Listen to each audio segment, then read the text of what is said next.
wait for these people to get in here. All right, good evening, everyone. Happy New Year. Welcome to the January 2022 meeting of the Parks, Recreation, Waterfront, and Resiliency Committee. I am Michael Marino. I am the Zoom facilitator for the meeting. The chair for the meeting is Trevor Holland. He will take over after I am done giving you some protocol stuff for our meeting, which you probably all are sick and tired of hearing by now. But for Zoom, we ask that all participants who are not community board members, so that is any members of the public and presenters, sign in for attendance purposes into the chat. So just put your name, and if you are affiliated with any organization, you can put that in as well. We only use the chat feature for attendance as well as technical issues. So if you're having any technical issues during the meeting or have a question about something technically involving the meeting or Zoom, feel free to shoot a message in the chat and I will try to address it for you. The chat is only set to come to the host of the meeting, myself, so I will be checking it every once in a while. Like I said earlier, if you are here for the Plus Pool presentation, that is no longer happening this evening. So we only have 4 items on our agenda, and once we get rolling on our agenda, the way it typically works is the chair will introduce the presenter will go through their presentation, then the chair will take questions and comments from community board members first. During that time, we ask that only community board members raise their hands using the raise hand feature so that we can call on you to ask you a question or comment. After the community board members are done, we will then take questions and comments from members of the public. And then that is your cue to use the raise hand feature to let us know that you have a question or a comment. If you are on a computer, you can use the raise hand feature in the controls, which right now, since I'm sharing the screen, show up at the top of your screen. When the screen is not being shared, the controls are at the bottom of your screen. If you go to participants and open that, you will see the raise hand feature there. We also ask that everybody keep themselves muted during the meeting and only unmute yourself if you are asked to speak. For those of you on the phone, which I don't think we have any, it is *6 to mute and unmute yourself and *9 to raise your hand. So I believe that is everything, although I'm feeling like I'm forgetting something. But I will turn it over to Trevor. And once again, as final 2 reminders, for attendance purposes only, please sign in the chat with your name and any organizational affiliation. And item number 4, Plus Pool, is not being presented this evening. So if your only reason for attending was that, you can have your Thursday night back. Thank you very much. All right. Thank you, Michael, for that introduction for our January Parks, Recreation, Waterfront, and Resiliency Committee meeting for the new year. And Happy New Year to everyone. As Michael mentioned, the Plus Pool, or number 4 on the agenda on your screen, will not be presented this month. They will, however, we're looking forward to having them next month. There was an issue with the Economic Development Corporation in terms of being prepared, so we're looking to have that next month. I know that some people are here for that particular item, but don't worry, it will be in our agenda for next month. So thank you. First up is the minutes were sent out to the committee members. Are there any objections to the minutes? That being said, Ryan, can you take attendance for committee members? Yes. Trevor Holland? Yes. Kay Webster? Yes. Ryan Gillum, yes. David Adams? Yes. Yaron Altman? Yes. Carlin Shan? Yes. Valentina Jones? Yes. Michael Marino? Sorry, yes, I was texting Trevor. No problem. Robin Chattel? Yes. Daniel Tano? Yes. Josephine Velez? Yes. Troy Velez? Troy Velez? Okay, thanks. Thank you, Ryan, for that. And as Michael mentioned, we're going to take a little shift in our agenda, primarily because Plus Pool is not here. But Michael, do you see the Parks Manager online for the update? I do not see Jamil online, but I see Mark Vaccaro online. Mark, are you here to give an update? Yes, I am. Awesome. Okay. Welcome, Mark. Can you introduce who you are to everybody? I'm Mark Vaccaro. I'm the regional manager in Manhattan for the East Side. So my territory runs from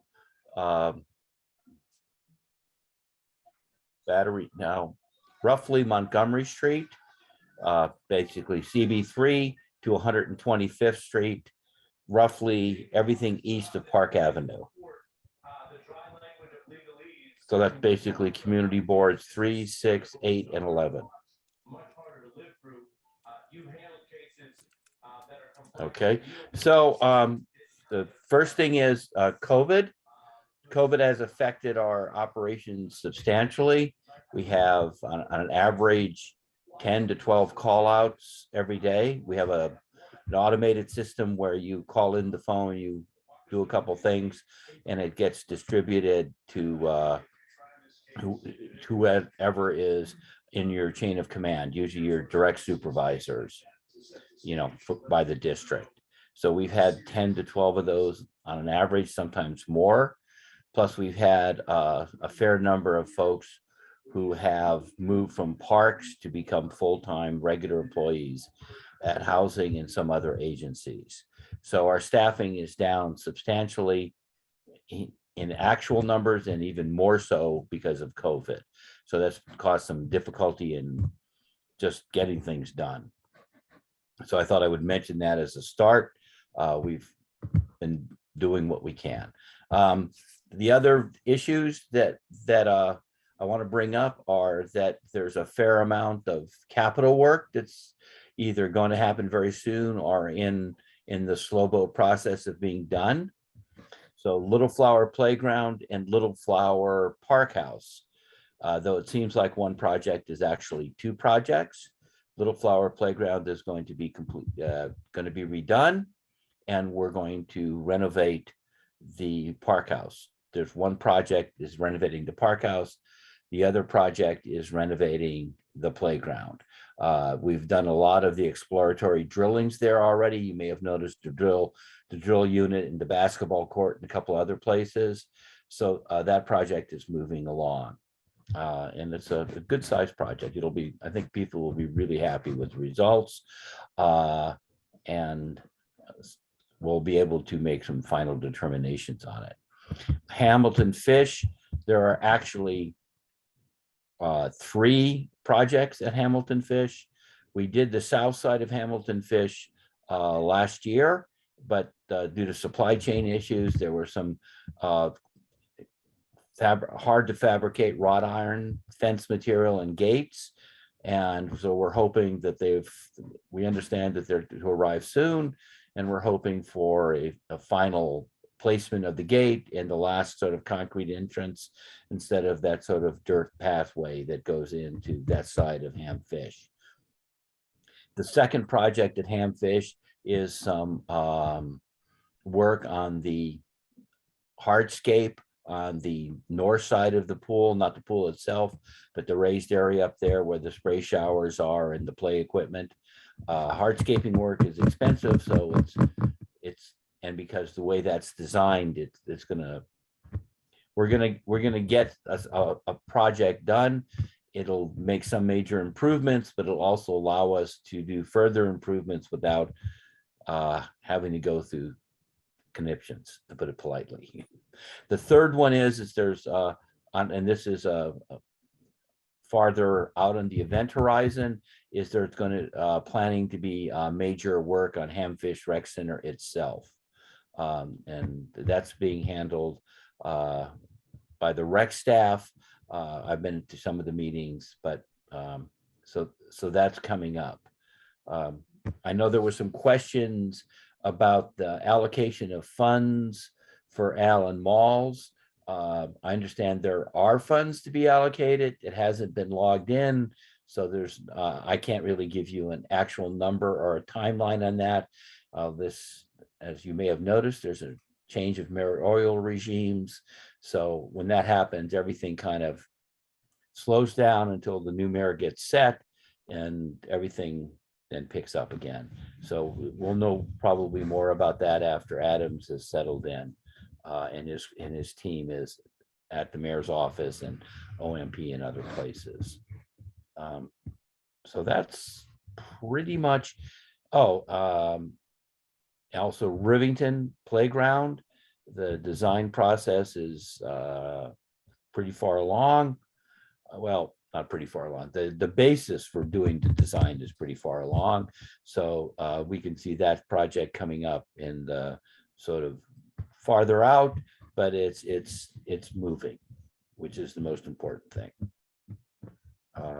That's pretty much it. Any questions from the board? All right, thank you, Mark. And as I've stated in previous meetings for committee members, we're going to try and keep this brief, but we will get some questions in here. So I see Kay Webster's hand, and committee members, if you have any questions, please raise your hand. So Kay, if you want to go. Yeah, hi, Mark, and I want to thank Parks for a really robust and good Rivington Playground meeting. Good turnout and a lot of ideas, and Parks was very amenable.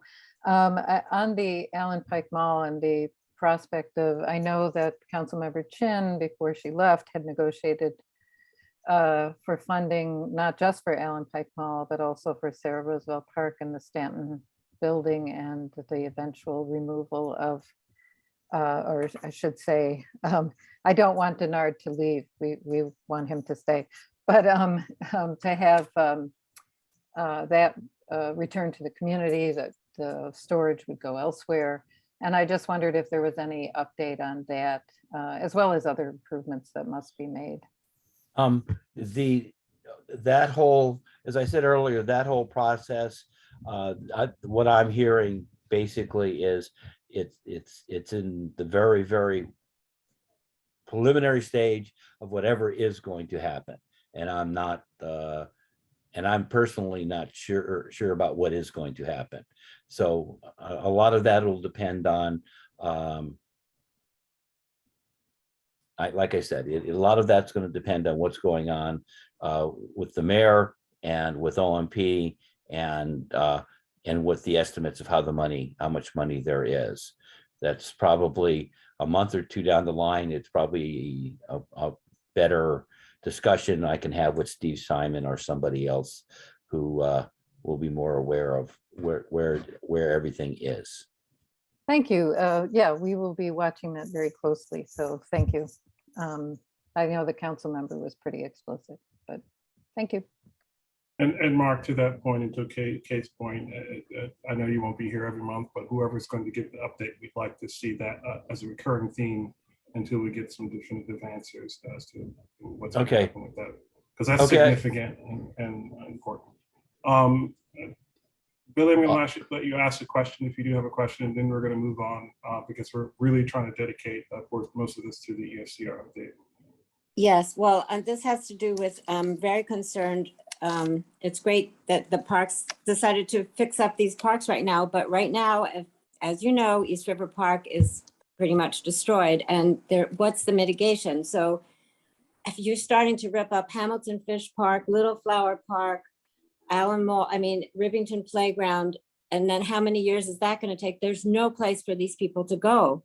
Like, Billy, I'm going to pause you because this is a little different in our agenda. This is really an update. What's the mitigation? I'm just saying we need these, the population needs the playgrounds right now as mitigation for not having the park. No, I understand. I'm just trying. It's not about. I'm trying to explain. No, I'm trying to explain the agenda. This is really just a parks manager update. Mark is just here. But he's managing it. Then we need to talk. But I'm talking about his schedule for fixing up the parks and taking away the parks that are nearby East River Park. We will get into that in the ESCR discussion, because that's actually part of our mitigation thing. But this is really for an update as to what's going on with parks. So we'll it's all that. One park. It's all the same thing. Thank you. It's all this. Thank you. That being said, thank you, Mark. If I'd advise you to stay if you can, because we're going to really go into depth about ESCR, so it'd be helpful if you could. That being said, and I'm going to I'll stay around. Sure. What Michael mentioned is if you are here for the Plus Pool update, unfortunately, that item has been moved to next month due to some staffing issues. I'll just leave it as that. But we will hear about it next month. So if you're here for that, you can stay on and listen to the ESCR update or have your Thursday evening back. There's 84 participants, but I only see a few people who have signed in. So if you could sign in at the bottom, that would be helpful for our attendance records. Going forward, and this is the way we're going to do this, is that the ESCR team is going to give an update. We will then go to committee members to ask questions, and then if there are any community board members, and then we will go to the general public. We ask this, though, that people be respectful, not only of your neighbors and the presenters and the committee, but of the meeting itself. We want to keep this meeting as efficient as possible and get as many answers as we possibly can. I'm saying that with the new year in mind and really trying to keep our meetings efficient. We've had some 4-hour meetings, and I really would like to avoid that unless we really are making some progress. So I'm going to ask for folks to respect all of those things. That being said, I'm going to have the team from ESCR introduce themselves and begin the presentation for the update. Great, thank you, Trevor. I think everyone should be able to hear me. I'm going to share my screen. Thank you, Michael. I'm going to share my screen now. Okay, and you can see, all right, perfect, thank you. All right, great. So, good evening, everyone. Happy 2022. I know we all had probably holiday season that we didn't expect, but it is really nice to see so many people for the meeting tonight. My name is Desiree Gazzo. I work for HNTB Lero, the Program Management Construction Management Team for the Eastside Coastal Resiliency Project. I'm here tonight with colleagues from New York City DDC and our partner agencies to present to you an update on the construction of the Eastside Coastal Resiliency Project. So we'll start with the highlights of the meeting. We'll go through an overview of contracts. We'll just touch very lightly upon Project Area 2, and then we'll get into Project Area 1. We'll go through a bit of the environmental monitoring. We have several items on the what we've heard list. And then we have a quick work with us update, and then we'd like to introduce you to our new community construction liaison as well on the project. A good amount we have reviewed at the CAD meeting that was last week. So for those of you who were not there, this might be new. The recording for that is on our ESCR website if you'd like to view that, but there is some new information here tonight as well. So again, the project, the 3 areas, Project Area 1, Project Area 2, and parallel conveyance.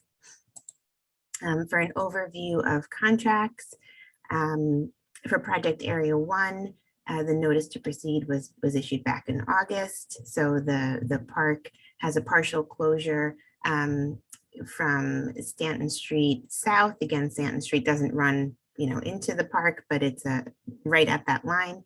So we're using that as a locator. And the Greenway closure is also kind of south of that Stanton Street location, which is just north of the dance circle below ball field number 3. So upcoming activities will be the replacement activities at Delancey Street, which we'll get into more in the slides to follow. And we did receive news today that the passive lawn space will be open next week. That is weather dependent. So we are supposed to get some weather kind of over the weekend into Monday. It needs to be open in kind of drier conditions. So again, we've got the go to open it, but we do have to work with the Parks Department on the exact date. But again, it is scheduled to open next week. For Project Area 2, if you've been at the other meetings, we're pretty much in a state of just ongoing work. Again, in Astor Levy Playground, Stuyvesant Cove Park. and over 650 feet of flood wall have been installed to date. For parallel conveyance, the bid was advertised on November 12th, and the bid opening is now scheduled for January 26th. And again, it is normal for bid extensions, for procurement extensions. That time is built into the bid and procurement kind of schedule. So that's typical when questions are received, etc. So for project area 2, again, I only have 2 slides. Basically, the work is continuing in the areas here, Astor Levy Playground, which is set to open in the spring of this year. We have the West Service Road, East 23rd Street intersection, and then the work that is happening in Sky Cove Park, and it's all listed here. In most of the areas is the flood wall foundation pile installation to get that flood wall up. And then there is some exploratory investigative work that is happening within the Con Ed facility, kind of adjacent to Murphy Brothers Playground for the work that is going to start there. And then there is still a little bit of work at the northbound exit 7 ramp to finish up the sewer work that was happening in that location. So things are moving along for project area 2. We've been showing photos of the flood wall, so we wanted to show a different photo. This is an Astor Levy Playground. So this is a rendering to the right of what Astor Levy Playground will look like once it's completed. And then this is these 3 windows here for the Parks building are the 3 windows right here. So you can kind of see that here will be the playground, behind here is the track, and then the basketball court will be here. And this is kind of this planted area that's over here. So we're very excited again about this being able to open in the spring. And just wanted to give you a quick update on that. So now we'll get into project area 1. So upcoming construction activities, again, it is the intent of the project team to keep as much of the park and access areas open for as much as possible, the way we have been doing with PA2. The construction approach, which was presented in October of 21, laid out the areas of the park that were scheduled to be closed and kind of by when, and that construction would be happening in these areas.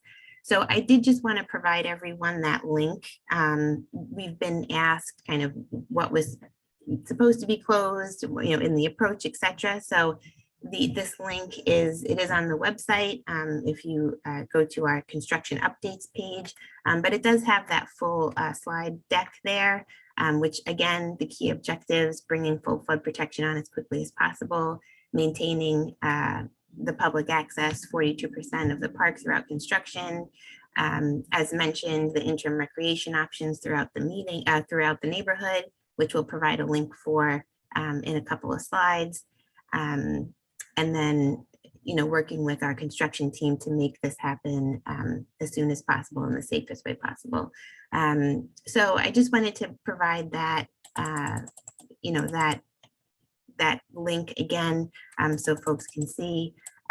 It was, approved. It took a little while to improve, but it was approved for the contractor to complete the project in the time frame that the city has committed to.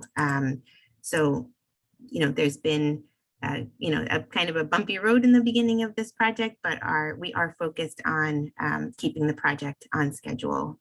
So we appreciate, your working with us as we go through this. So thank you again. And in addition to presentations that we give, we do have the bulletins and the advisories that show how the project is progressing and give the updates. So that's just a little background on that. So for upcoming construction activities, we wanted to provide you a little bit more information on what was happening kind of in January, February. So as we mentioned, the passive lawn space is set to open next week, weather dependent. In the majority of the closed portion of the park, shallow clearing and grubbing activities will continue.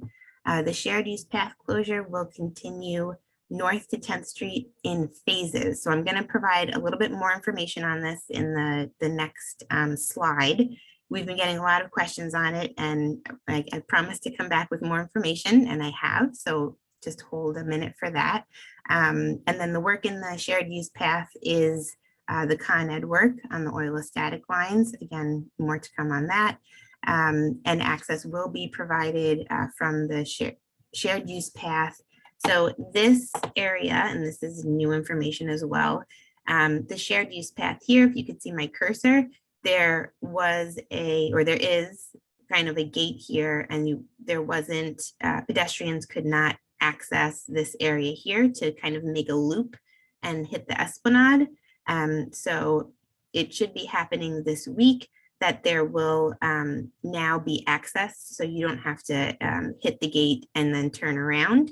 You will be able to make a full loop from the shared use path and then get back on the esplanade. So now you will be able to kind of run or walk a circuit. So that is something that we were hoping to do a bit earlier, but again, there's a lot of activity in that area of the park, and we had to do that in a safe manner. So now we are able to make that loop happen. The team is very excited to be able to do that. Again, it's very important, again, we know, for the community to have, not have to turn around and go back, and have that access to the open area of the park. So we are very excited about that. The bridge replacement activities at Delancey Street will also be beginning in the upcoming weeks, and that will happen in 3 parts, which I will get into in an upcoming slide. Looking a little bit further out, and again, check the bulletin and advisories for when some of this other work will happen, but we did want to put it on here, again, to give you advance notice. So we're looking at doing the temporary bridge work and the Corlears Hook, starting on this, the temporary bridge and the Corlears Hook Bridge. Again, potentially more into that February, month of February. Utility work will begin in an adjacent to East River Park. We are doing utility work probably throughout the whole entire duration of this project. And again, weekly bulletins and advisories will be issued with the construction activities. So there was more information and potentially a sketch requested for the shared use path work. So we tried to illustrate it here. So the Con Ed work, again, is to upgrade, repair, and provide settlement mitigation to the existing oilostatic lines which power Lower Manhattan. We are doing this now to prevent construction from happening after the park is built. This is a good thing that it is being incorporated now and not later after the park is completed. So there were, we received some questions about, how wide does the construction have to be? How much room do you need to take of the shared use path? How we will work that is this area here. Oh, oops, I had it in the previous slide. Okay, so right here, this box, apologies. This is where the first kind of section of the oilostatic line work will be. So it'll be not to Stanton Street, but kind of around the East Houston Street area. So this is the only portion of the shared use path that will be closed here, and there will be access provided adjacent to the shared use path. So when you get off the East Houston Street ramp, there's like a little strip of kind of grass and cobblestones. That area will be paved to provide access and rejoin the shared use path, and then you can continue kind of around here because within the shared use path is where the construction needs to happen. So there were requests, to limit the amount of area closed, for this shared use path work. And that is what we are trying to do. We're trying to do this in sections. So the work will happen in this section, and then it will move north as needed, section by section, until this work is completed. So we will not be closing the shared use path kind of all the way to 10th Street. It will happen in sections. So I hope that helps a little bit, and I could, again, take any questions, but essentially you will be able to pass kind of here along the FDR and come around and rejoin the shared use path, and then loop around to the Esplanade. And sorry for flipping back and forth between slides. So again, that the width of this trench here, this is all illustrative. The width of the trench here, this is an oilostatic pipe here underground. This is existing grade. So essentially this is the top of the shared use path. Again, this is illustrative. And right now the oilostatic lines are kind of just, underground. So these are the improvements. The augured piles will be installed to support kind of grade beams. So it kind of think of it as a colonnade almost with a grade beam on top. And then the oilostatic pipes will be kind of supported with what they're calling like a strap or a sling. Again, because then the fill will be placed above this existing grade. So we'll have to, again, support, mitigate that settlement of the fill. And then that'll help, again, support the oilostatic lines. And this will, again, help with that settlement mitigation. So again, there's the oilostatic wrapping, and then the system of augured, which are drilled piles, grade beams and slings to prevent settlement from the park fill. So I hope this helps. And again, if there are questions, we could certainly discuss that. Again, this is a section. So this is if you were kind of standing underground looking down the trench. This is the plan view, and then this is the section view, which is essentially a cut for those who may not look at plans very often. So next is the Delancey Street Pedestrian Bridge. We did issue an advisory for that on Tuesday. We are available to provide copies of the advisory to anyone in the community that requests. You can reach out to our CCLs. We are in the process of posting the advisories on site in various locations. And then again, distributing them amongst the community as well. The night work, it will not be completely overnight. It will be from 3 p.m. to about 11:59. Typically, the work ends around 11, and then there is the additional time for cleanup, typically. Again, that's from 3 to about 11:59 p.m. or midnight. It'll last approximately 4 weeks. If it can get done sooner, it will, but it will last approximately 4 weeks. And this is on the park side. So this is here, the night work location is on the park side of the bridge, and that's to remove the ramp structure of the Delancey Street Bridge. Again, it's in the closed area of the park. Noise and air monitors will be in place prior to the start of these activities. The full dismantling of the Delancey Street Bridge will happen in three parts. So there is the park side work, which is number 1 here. And then there is and that's again, the nighttime work, the community side work that will happen during the day. So that will not be at night in the community side. And then the portion that is directly over the FDR, that will be done in coordination with DOT, and that will be an overnight operation where this portion of the FDR will be closed again overnight for the hours to remove that middle section. The temporary pedestrian bridge, we were also asked for a bit more on the details of this. The final placement and details of the temporary pedestrian bridge are still being finalized. So this is as much information as we can provide, but again, we were asked to provide more. This is the, again, general location of where the pedestrian bridge is proposed. At this point, again, it is not final. It is still under review. It is a very kind of tight spot. You know, it needs to be a kind of direct route to the ferry. There's upcoming parallel conveyance work. There's upcoming Corlears Hook Park work, bridge work, and there's existing utilities all in that area. So they are, you know, they are working to really find a location for that bridge that makes sense with all of the work that needs to happen in that area.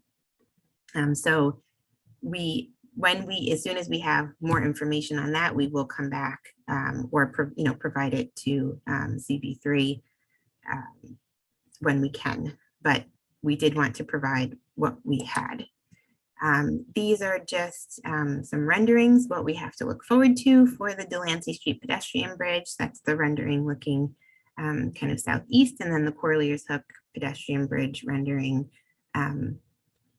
as well. And as you see, the bridges now will be able to come into the park kind of on grade, and there won't be the large, the ramps that are there now. Access and detours. This slide has not changed much. Well, so the shared use path will be closed north to 10th Street in phases. So I'll have to just update that before I post it. The bicycle detour is shown here. And then we are, again, working with DOT, and DOT is looking into, we received some comments on the conditions of some of the bike detour routes, and they are looking into them, and we'll follow up when they have more information on that. Safe access, again, is being provided into the park at the open locations, and emergency access is being provided as well as to parks vehicles as well. And that has been going smoothly, and we have not received many complaints there. We are working to get additional signage up, detour signage for some of the other, again, this is the main detour route. We are looking to get additional signage up for some of the other detour routes here. We have been having some issues with signs being removed. So we are working to replace signs that have been removed, and then as well as providing additional signage. I have Neg from DOT on the call, and he is going to speak briefly about the DOT Open Streets program. Neg, are you on? Yep, I'm here. Good evening, everybody. Neg Lakou, DOT Resiliency Planning. Just want to take an opportunity to remind folks about our Open Streets program. Last year, legislation was passed to make open streets permanent. And there's a number of current programs in open streets within the Community Board 3 area. If you have any questions as to where they are, you can go to these links on these websites shown here, or you can even look at your smartphones on Google Maps. They're delineated with a blue dash line to give you an idea where they are. We are taking applications for groups who are looking to expand on existing open streets, or if they have ideas for new locations. We encourage folks to apply before January 28th, so we can have those implemented for the next spring season. Just to give everybody a heads up, the application, it's not just filling out some forms. You do have to supply a little bit of a site plan package. Doesn't have to be professionally signed by engineers or anything like that, but it has to be outlined and will be reviewed by our public space program. So please go to the website. There's a lot of information on these links, and they probably can answer all the questions that you might have. Thanks. Thanks, Neg. To quickly go into the environmental monitoring, there have been questions about the dust monitoring stations. So there are 6 proposed, a minimum of 6 proposed for project area 1. 2 are on site and the others are in delivery. So they will be in place again. They are kind of on a mobile unit, so they can be moved throughout the site as different construction is happening. And the number and placement again aligns with the phasing and the work activities. The contractor is required to do so. There have been questions about other work activities involving lead and asbestos abatement. They are following all EPA guidelines on all of the lead and asbestos abatement necessary for the project. We understand that the reports are public and the contractor is following the guidance of EPA as the abatement activities are in progress, as well as, again, with the air and dust monitoring stations. And we will provide more information on those as we get a little further down. Again, for those of you who are interested in the PA2 air quality monitoring report, we did issue a mid-year and we will be issuing a close of year, and then it will pick up this year quarterly. And the same will be for project area 1 as well. There will be quarterly reporting, and then we give kind of a monthly report at the community advisory group meetings as well. For soils, again, health concerns are the top priority of the DDC and the ESCR project team. Sampling programs were performed to determine subsurface conditions. There is a multi-tiered oversight of environmental specialists and agencies, and that oversight applies throughout the entire project area, not only, again, in areas where the sampling programs determined certain items were found. Dust control measures are currently being performed. We have a list of mitigation techniques, which includes kind of spraying down the site with water. There were a question about the piles of materials that had been on site. That was mostly the wood chips from the tree removals. So, they are kind of in compliance, and the erosion control measures are in progress as well. And we are working towards completing those. For what we've heard for the call for art, we are finalizing the selections and looking to make an announcement later this month.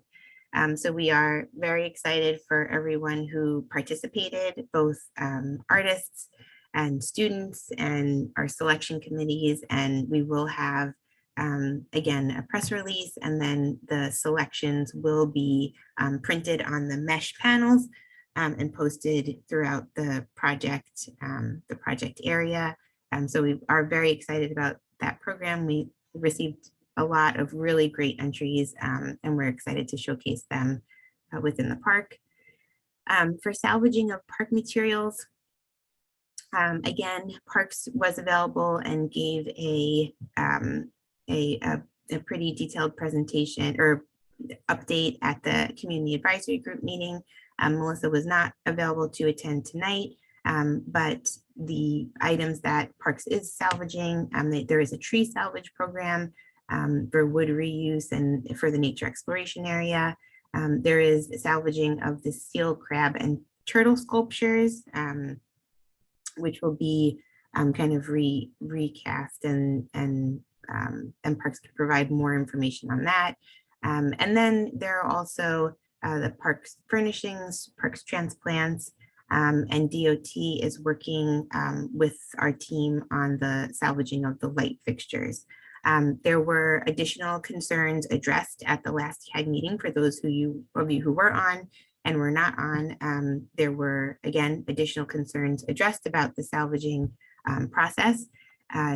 that meeting was only last week. So we are actively working with DDC, DOT, and Parks on some of the comments that were received. And we will come back with our partner agencies to discuss that in more detail at kind of a later meeting. You are, again, free to ask questions. However, there's a lot of conversation going on right now, and we will come back with more information on that. The Parks Department has provided the Parks Interim Recreation Map link here. Again, it is on the homepage of the ESCR website as well. And then there were questions about the truck routes, not on the same topic as salvaging materials, but we did have a few questions about the truck routes. And so we wanted to provide, again, in coordination with DOT, New York City does have a truck route map, which construction vehicles and trucks in general are suggested to follow as much as possible. So I did provide just a screenshot here. You can go to the link, but I provided a screenshot of the area of of the East River Park here. So the truck entrance for the ESCR project is at Montgomery Street, as everyone is aware. And then these are the kind of truck routes that are suggested. And there is existing signage, street signage for truck drivers that indicate where the routes do exist. And that is kind of what has been laid out for the project as guidance for those routes. There was also a question about access to Pier 42. And if there would be access to Pier 42 from the open park, again, when this area opens.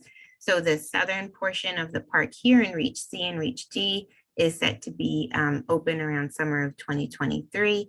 And at that point, it is, again, scheduled for the Parks and EDC to have completed the Pier 42 Upland Park, as well as the Pier 42.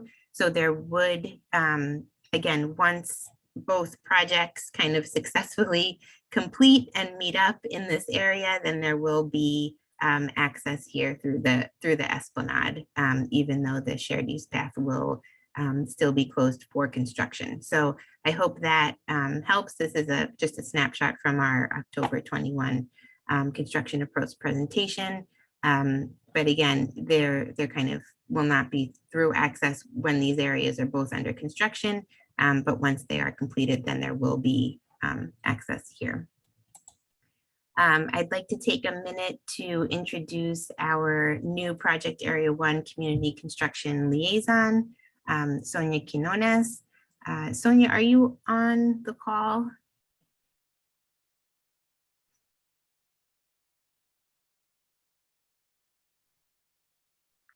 Yes. Oh, okay. Hi, Sonia. I just didn't know if you wanted to introduce yourself quick. Hi, my name is Sonia Quinones, and I will be working with Joyce. I'm a community construction liaison. I've been working with DTC for about 7 years now, and I look forward to meeting all of you someday soon. Great. Thank you so much, Sonia. So we're really excited to have Sonia join our team. Again, we had introduced Joyce, I think several months ago. Sonia is fluent in Spanish and Joyce is fluent in Mandarin. Sonia has already started reaching out to the community as Joyce had done previously. And we are really excited for them to both be kind of out with the community, and again, really addressing any concerns that you have, and bringing them back to the team and working with the construction group. Again, they will field comments. Their numbers are listed here, and as well as their email. We do prefer that the inquiries go through the inquiry tool. That is a database that everyone in our community engagement team can access. So it does make it easier, and we have received so many great comments. We still are working to respond to a number of them, but we are getting, again, Sonia caught up to speed. It was rough with the holidays in there, and people were out. So we are working to get everybody access to that. And then again, if we need flyers or signage, please reach out. We'd be more than happy to provide it to you, or have set up a table and answer questions. Please reach out. We're here, to help provide information for the project. Our hiring virtual resources event. So when we presented this at the CAG meeting last week, we had a date in here of January 26th. We are going to move the event to the middle of February. We really wanted to make sure that all of the resources and all the community partners that we have were available. And we just needed a little bit more time to coordinate that all. So we are really looking forward to holding this virtual resources event. It was our plan to hold an in-person resources event. However, it is not really a good time to do that, we felt, and we can't do that outside.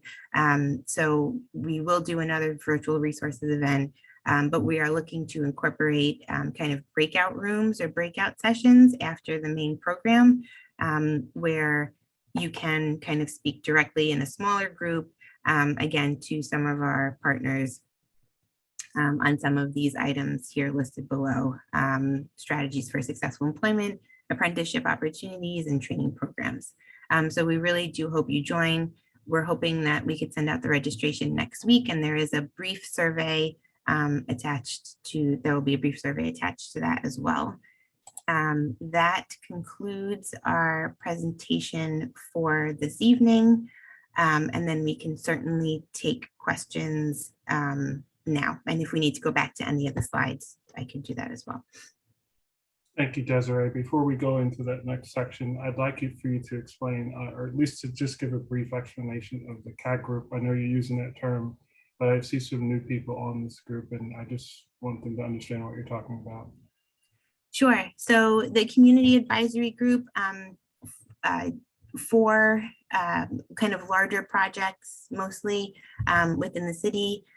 Sometimes the community and elected officials want to have a kind of an oversight. Again, it depends on what the project is, but a group made up of community leaders, and we have, and I don't remember, maybe 40 or so community representatives from community boards, from NYCHA Housing, from other housing developments.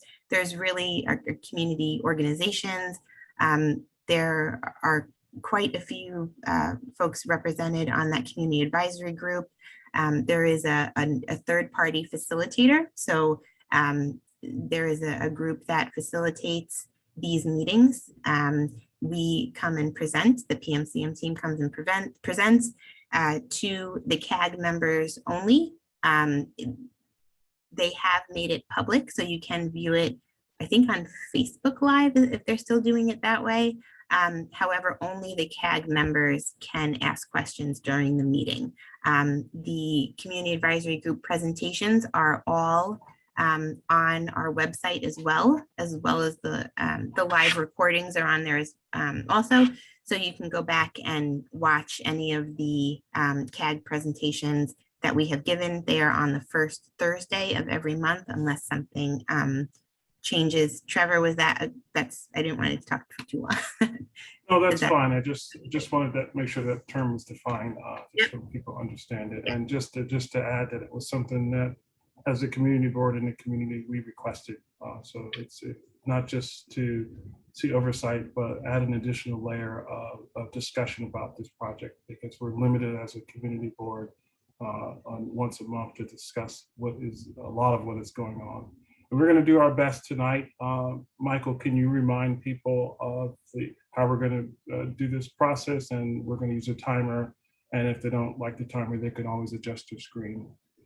So basically, as I mentioned at the top of the meeting, The first round of questions and comments are going to be from community board members who are members of the Parks Committee. So we ask that nobody else raise their hand during that time so that it's easy for us to pick on the community boards. I see a number of hands raised already for people who are not community board members. So I'm going to ask you to put those down. Otherwise, I will put them down for you. And then after that, I see that we also have a number of other community board members who are not Parks Committee members, but they are community board members. So Trevor will go to them next. The last round will be members of the public, those of you who have logged on tonight. We will go to you for comments and questions. Again, we ask that you keep your comments and questions pertinent to what was presented tonight and not bring up something that was presented 3 months ago.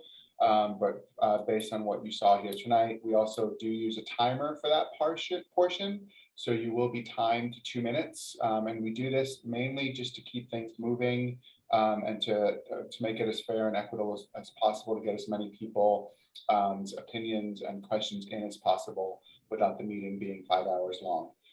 So as Trevor said, while the screen is being shared, you can use the at the top right of your screen, if you move your mouse, you'll see it says view. You can click on view and you can change the settings. So if you want to not see the timer and you'd rather see people's faces, you can change that in the view right there. Otherwise, Trevor, I'll hand it over to you for the first round of questions. Thank you, Michael. And I just want to add that there are, I see 88 participants, and usually at every meeting that I try and manage, I like to give everyone an opportunity to speak. So just be mindful of your neighbors when you make your statement or you raise your hand. I know everyone wants to speak on this project, but we want to make sure we give everyone an opportunity. That being said, Michael, I see 4 committee members that have their hand raised. Correct. And I don't know who was first. So. Myself, Robin, Valentina, and Dan. So it doesn't matter. I mean, I'm going to go in that order. So Michael, Robin, Val, and Daniel. And apologies if I didn't see whose hand was up first. So Desiree, thank you for the presentation and for addressing a lot of the questions that have come up in the past. My questions are not surprisingly specifically about the Corlears Hook Park stuff that was presented tonight, partly because it's the first time that we've heard that work is going to be starting there. So I just wanted to get some clarification about the bridge work. So if you can just give some more detail, if you know it, as far as, does that just mean, is the bridge coming down, or is it coming down and a new bridge is being put in? Also, what does that mean in relationship to the flagpole area where the bridge currently lands? Because from our previous walkthroughs with you guys, we were told that that whole area of the park needs to be raised to meet the new ADA requirements of the new bridge. So can we expect not only the bridge to be closed, but the whole flagpole area to be closed? And then my other questions are about this temporary bridge that you're showing here. I know that this is just tentative right now and you're still working that out. But I have questions about what is the effect of that on current, on the current design and plantings of the park. Right now, the way that you had that designed, the bridge is leading right into the back of the playground area, which is basically completely fenced off, and it would make it hard for anybody to get anywhere if you let them out there. So that's my round of questions, I think, for now. Sure. So again, this is very illustrative at the moment. And it is, I would not take it as this is going to be exactly here. It's a general location, and we are working with Parks and DOT both on, again, the best placement for that entrance for the temporary bridge. And that is something that will kind of be placed in. The Corlears Hook Bridge will be a new bridge, as you could see here in the illustrative here. That is a new bridge, so the old bridge will be removed, and the new bridge will be put in place. For similar to how I have the information on the Delancey Street dismantling and how we're doing that in phases, I will be able to come back with more on kind of the phases of the Corlears Hook Bridge work. We really just wanted to put out that that work will be coming up, and I do not have the specific details of kind of the, again, like that 1, 2, 3 that I do have for the Delancey Street Bridge. So I can, again, take those questions back, and as soon as we have that information, it will be presented here. And then can you also bring back information about what that means for the flagpole area? Are they connected? When you say bridge, does that mean bridge and flagpole area? Right. So yeah, I have to get back on how, like, what the process of work, what areas will be closed at which point of this, again, dismantling and rebuilding of the bridge. Okay. And then my last question, sorry, Trevor. My last question is, we were previously told, and I believe that's still the plan, that the bridges are actually being built off-site and then rolled in completely together, so to speak. So to facilitate that, trees would need to be taken down at Corlears to let the bridge roll in. So again, if you can bring back information on exactly what trees those are going to be, or is it going to be trees on both sides of the bridge, just on one side? You know, how is the new bridge being rolled into place? Yes, I can come back with more information on that. And I think, you know, I think I have the temporary bridge that is happening. It will happen in a way that the kind of sides, similar to how we're dismantling the bridges, how kind of one side is dismantled, the other side is dismantled, and then the center, it'll be similar, at least for the temporary bridge, and I believe the other bridges as well, where kind of the sides will be built up, and then the kind of center of the bridge is essentially what would be, again, more or less, you know, dropped in, if that makes sense. So like the entire like superstructure won't be just plopped, it'll be like kind of built up, and then that middle piece connecting.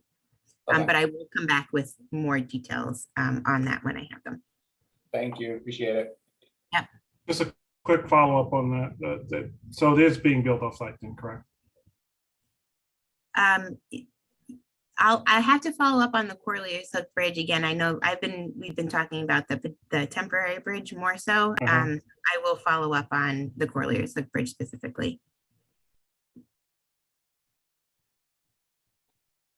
Trevor, you're muted. Robin, sorry. Yeah, hi. Hi, Desiree. Thanks again for those updates. Can you go? I just want to follow. I have 3 questions, but I want to also follow up on the Corlears. So when you're saying trees have to come down, it's after the temporary bridge? So the tree removals for the project have considered all of the bridges, the temporary bridges, the work that needs to be done adjacent, you know, in Corlears Hook Park, again, to make up for the grading, to, you know, there is a full comprehensive plan of the tree removals, and that takes into consideration all of the trees necessary for the project. And then again, the replantings will consider all of the areas that need to be replanted per the plans. So I don't have the tree removal plan with me here, but there will be, again, some, you know, tree removals to facilitate the new bridges. So are we going to see that before it takes place and be able to know what's happening and maybe have some input? Because as you know, we're devastated by the loss of our trees in East River Park. We lost beautiful trees from Sandy and Corlears Hook. So I don't know if I ever recall seeing a plan for tree removal in Corlears at all, and the plan for actually these bridges in Corlears other than those photos. So I would love to be able to see that. Is that something that we're going to see before it happens? I could take that back, Robin. But That'd just be to be great. clear, that the tree removal plan has not changed since the finalization of the design. This is all, as Desiree mentioned, this is all coordinated directly with Parks. So when we say trees will have to be removed for the temporary bridge, those are already accounted for in the original, in the plan that we've presented all along, but understood about I think, as we mentioned on the CAG meeting, we have to talk about Corridor Circle a little more, because I know Michael had some specific questions that we didn't have answers to. So I think we promised to coordinate with Parks a walkthrough in the near future, and we can also talk more about. Clarification on that, Jeff. So Sure. when you say the trees have been accounted for in the plan, are you also talking about the Corliss side? Yes. Okay, thank you. Yeah, thanks, Jeff. I think it's been so long that we need to see that again, Understood. Yes. So we're not surprised. I miss those beautiful trees in Corliss that got knocked down by the hurricane. I want to ask you, I have 3 questions. One is about that Con Ed work. So the Con Ed work with the that's going to be how long? I don't know if I missed it. What's the time frame for that work? The piping work? The piping work will take, the sections of that Con Ed work will take a significant amount of time to do that work in there. What is that significant amount of time? Do you have any? And yeah, I could I'll have to provide with the sections, like what the typical length for each section is. Again, it's a lot dependent on Con Ed and schedules there. But I could certainly look into what those, we haven't issued, what do you call it? We haven't talked about the exact amount of time for that work, so I can take that back and get back to you, Robin. But Thanks. My concern is, since that work is happening along the section of the park that's open, that people will be using and playing in the ball fields in, what's the effect of that construction? We've been talking all about air quality and construction, for the parts of the park that are happening now, but those parks are not in use for people. So here we're going to have construction happening at the same time that people are going to be in the park right on the other side of that fence. So I'm concerned about that and what that construction is going to be and what that noise and what's going to be, right? So that's the same thing people are talking about. So I'm wondering, like, there's obviously, we're going to have an entire section of the park open, which I want to touch on in a second, but construction happening alongside of it while people are in the park. So I think we need a little bit more information on that. That'd be great. Sure. Oh, so just to kind of just respond to that, Robin, like for the pile work that's being installed, it is similar to the pile work that is in project area 2. So it does have the pile installation machines with the drilling. So it is very similar to that work that is being done there, where we have, again, that in close proximity to folks using Astor Levy Playground, folks using Stuyvesant Cove Park, folks in the intersections there.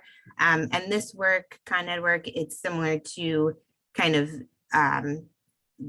infrastructure work that happens in the kind of in the streets every day that is adjacent to people walking and commuting and driving and biking, etc. It'll be, as this shows, kind of an open trench.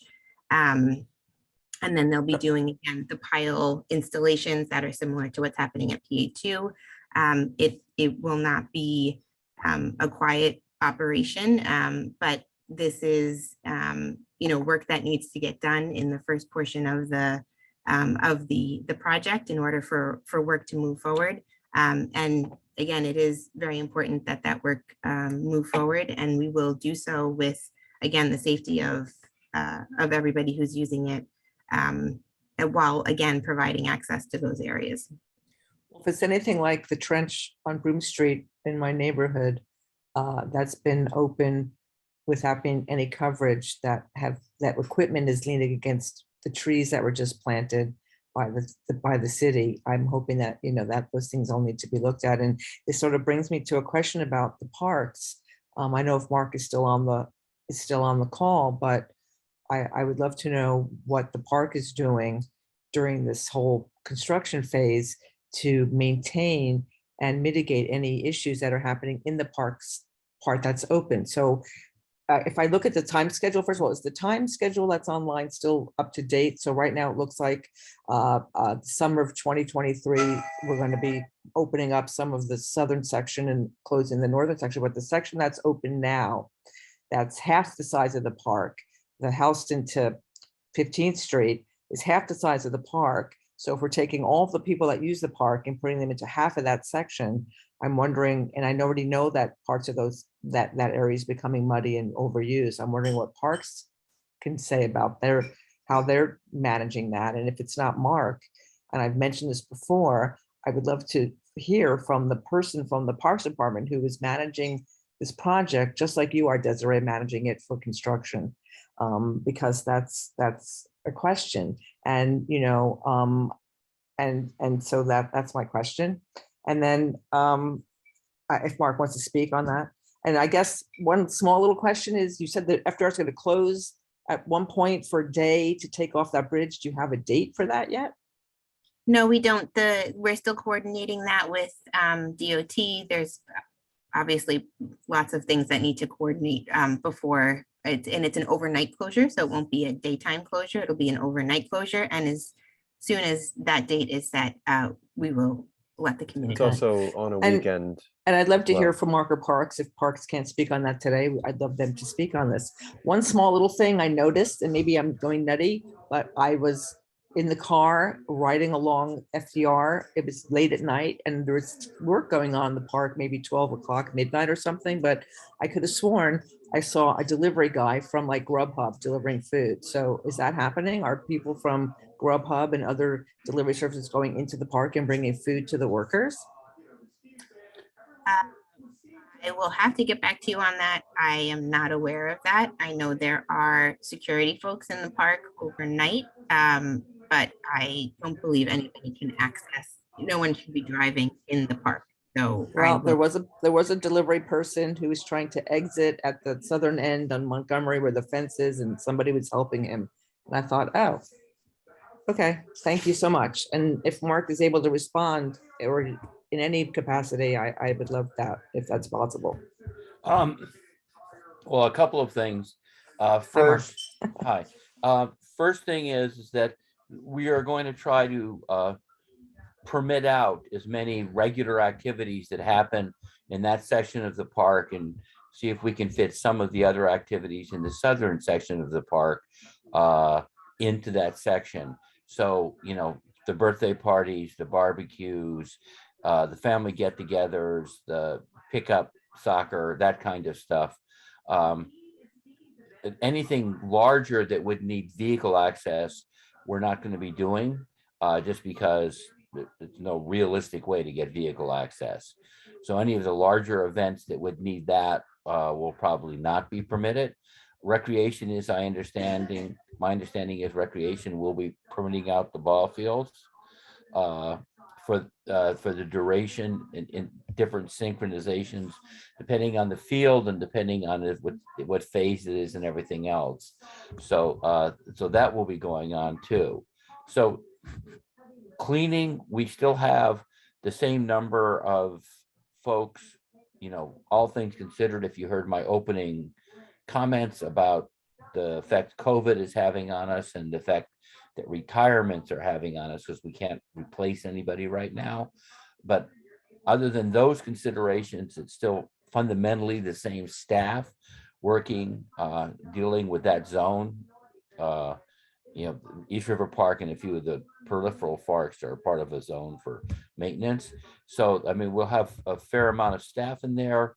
We are seeing some heavier usage for some areas. I mean, obviously the artificial turf fields and the track deals with larger groups much better than the natural turf fields. So that's an issue. We've been basically cleaning the park, cleaning up the garden areas, and people have adjusted their runs and their bikes to do modified loops. So we're seeing a lot of the sort of regular activity that happened before. It's mainly people coming from the north, from Stuytown and farther north, running into the park, circling away and going back out. So those activities are ongoing. I mean, Desiree will have to answer you about night activity. We don't, our night lockup person is not that late and it's in a parks vehicle. So we're locking the park at kind of its more closer to its more normal time. By that, I mean, we're locking the comfort stations, the bathrooms. It's kind of what I got for you, Robin. No, thanks, Mark. That's great. Thank you so much. Mark, and thank Robin. I just want to follow up on something because I know we go over this, and this is many years into this project. There is and if Desiree, you can go quickly to the page that had the mitigations or the interim recreation, because we did extensively go over what we felt would be good interim recreation, considering the closure of the park. And that was a lot of enhancements done to a lot of local parks. And I think maybe we should go over this in a future meeting, because we did have an extensive meetings on these enhancements to local parks. And a lot of them are being done now and have been done already, including some new fields around our particular neighborhood. But thank you. Val? My question is about dust mitigation, because that was like a very big issue for the community. So my question is has anything been done so far? What needs to be done? Air monitors? And I guess the other piece of that question is what has been done so far? What needs to be done? What's planned to be done? And do you have contacts at Baruch, Lillian Wall, and Jacob Reese? Because those are the developments that are somewhat on the waterfront, low income, people of color. And so I just think it's very important, being a person of color and coming from the projects, that they are informed and that you have like some contact with management and resident leaders. So anyway, my question is about the dust mitigation, and whatever you can answer tonight would be good. And my addition to that would be the next time that you come, this is not my area of expertise. And I have to say, looking at this, I don't quite understand how my public health, or rather how public health is being addressed and taken care of. And so I think it's very important for people to understand that, because I've heard that as an issue. So just in the future, something is very clear and very understandable about air monitors, dust mitigation, et cetera. But whatever you can say now is good, but I would hope that you bring something very clear the next time that you present. Sure. Yes, Val, thank you. We do have, and I could provide the links. We've given many presentations in the past with some more details on that information. So I could certainly provide links to that to Trevor. We can also certainly come back to present the dust mitigation, techniques. Again, to kind of bring that up again, since maybe many of the people, like Trevor, like you said, there are quite a few new people at these meetings, so we can come back next month if it is desired for us to do so, to review those mitigation techniques again. Like we said, there are 2 dust monitoring stations on site right now. They are mobile, so they can move once all 6 are finally delivered to the site. They will again still be mobile so that they can move to where construction activities again occur. You know, they can move around, but they will be generally more fixed, like in project area 2. They'll kind of stay where the construction activities are. And then we will be providing quarterly reports on the information and the data, similar to what we had released for project area 2. And then we will provide monthly updates at the community advisory group. And again, that information is available to everyone, either during the meeting or afterwards at a presentation. We are following all local, state, and city codes and EPA guidelines on the dust monitoring. Again, the work that is happening right now is very shallow, kind of clearing and grubbing, and the deeper excavation and kind of stripping of topsoil activities have not occurred at this point. So there are many levels of oversight in place. We can come back with that organization chart as well.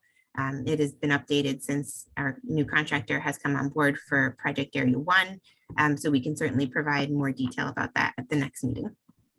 Let me just ask, in terms of these air monitoring programs or machines or whatever you have, how does it keep me healthy? I live across the street from the FDR. How does it keep me healthy? I think that's what people want to know. I live in Baruch, Lillian Wall, Jacob Reese. I live in Gouverneur Gardens. How does whatever you're doing keep me healthy? How does whatever you're doing keep my lungs healthy?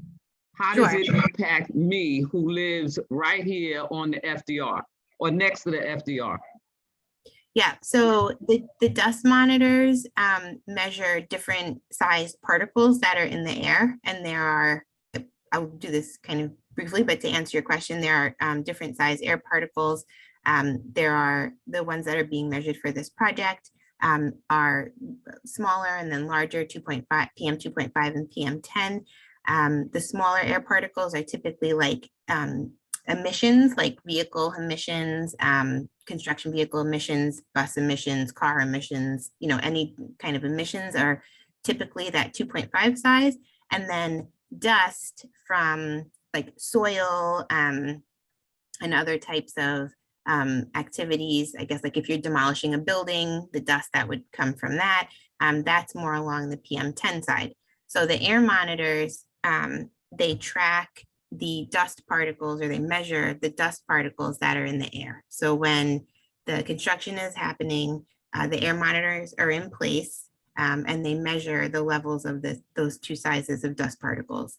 And once the contractor should be using these, or is, again, once construction keeps going, the mitigation techniques, which, like I mentioned, are like tarping the trucks when they, you know, moving material around or, you know, delivering it off site before they leave the project site, wetting down areas, especially when it's very dry, to suppress the dust from getting into the air.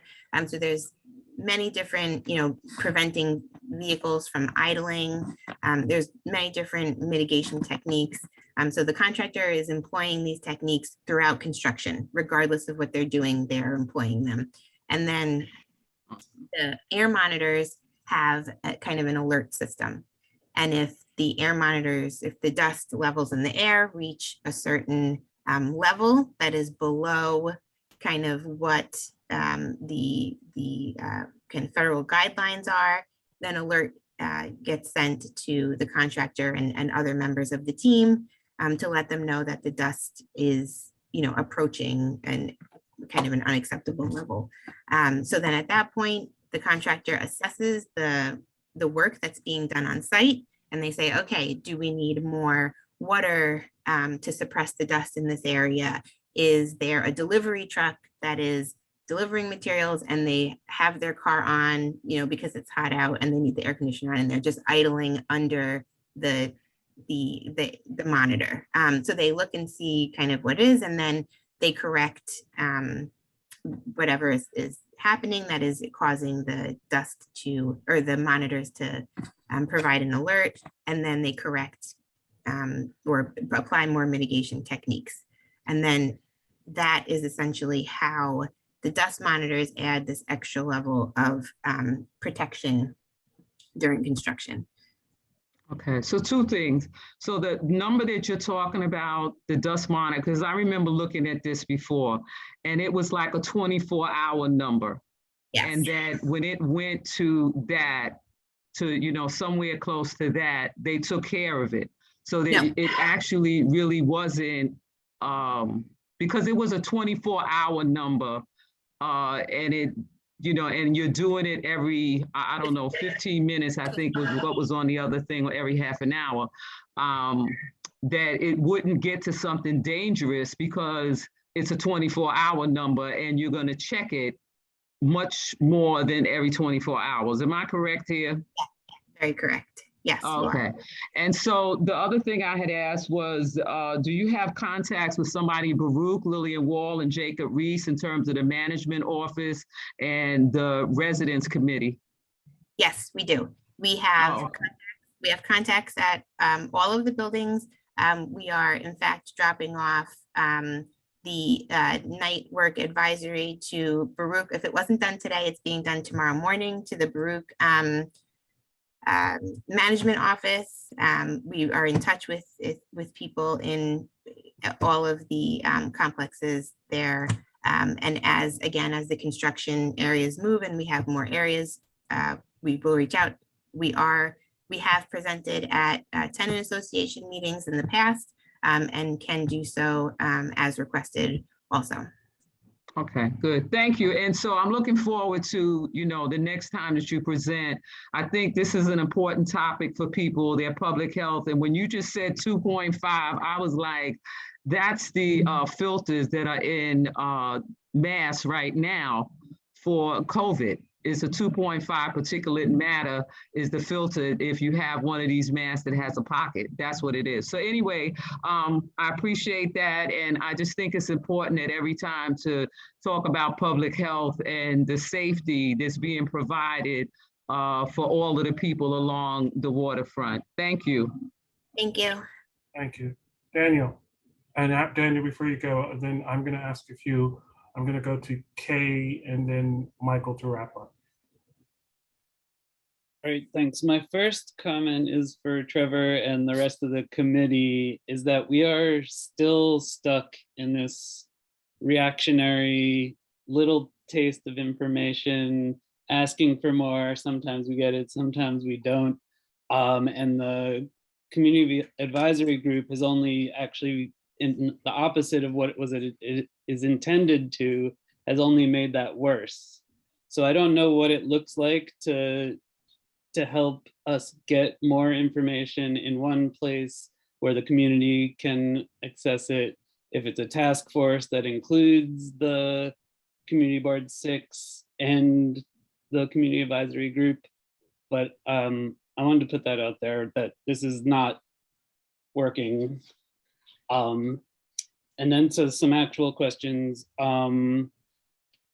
I, as a former stored and still a regular user of East River Park, I don't agree with what the Parks Department is saying as far as keeping the staffing levels up.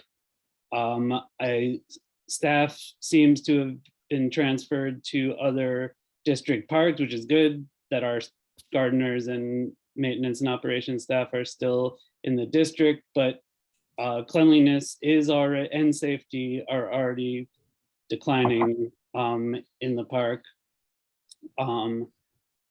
Robin touched on this, but I still don't see what that shared use path, the entrance, especially at Houston Street, especially with certain fencing that's already gone up just south of 6th Street and the adult workout equipment.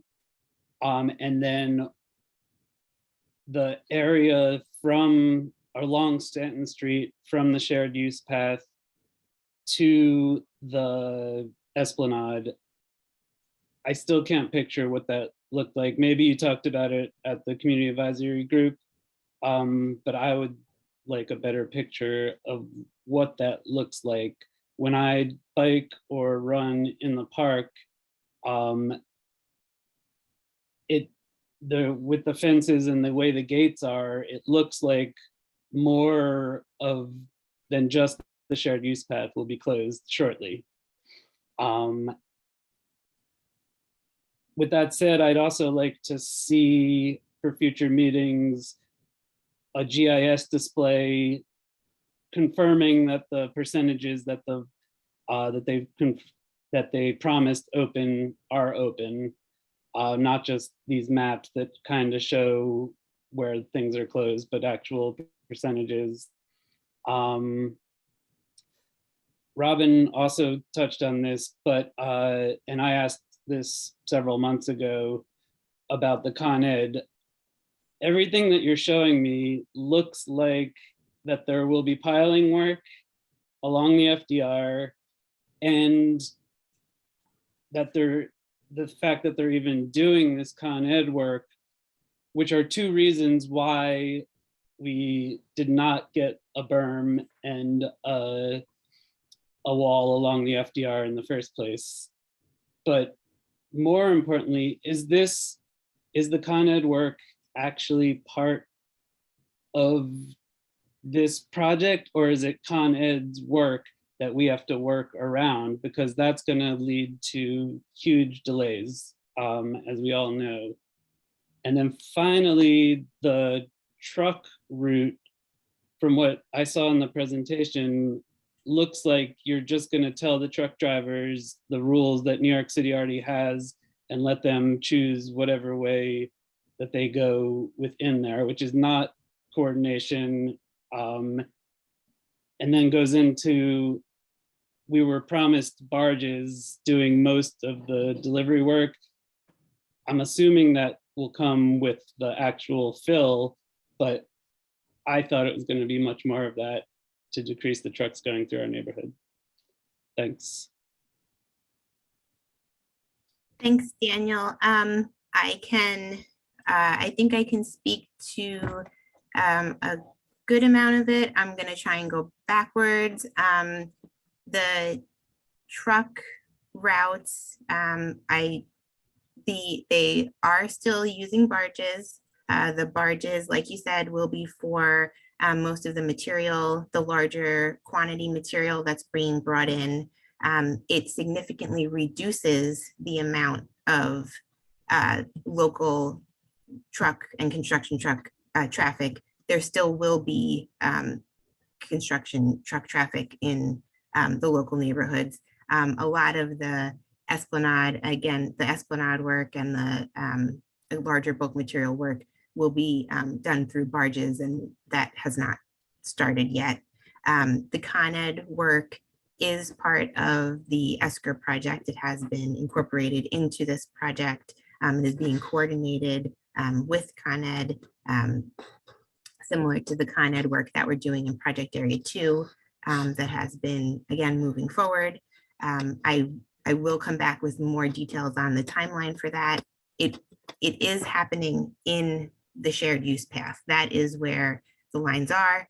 The original work that was, or the original alternate that was reviewed or that was discussed previously for the former option, that construction work would have required a much larger structure to house the oilostatic lines that would have needed to facilitate like a human to stand in and walk through is my understanding of what that would have been. And that would have been a much larger undertaking than the kind of the pile system. Again, it's like a colonnade system with just supports that will support those oilostatic lines.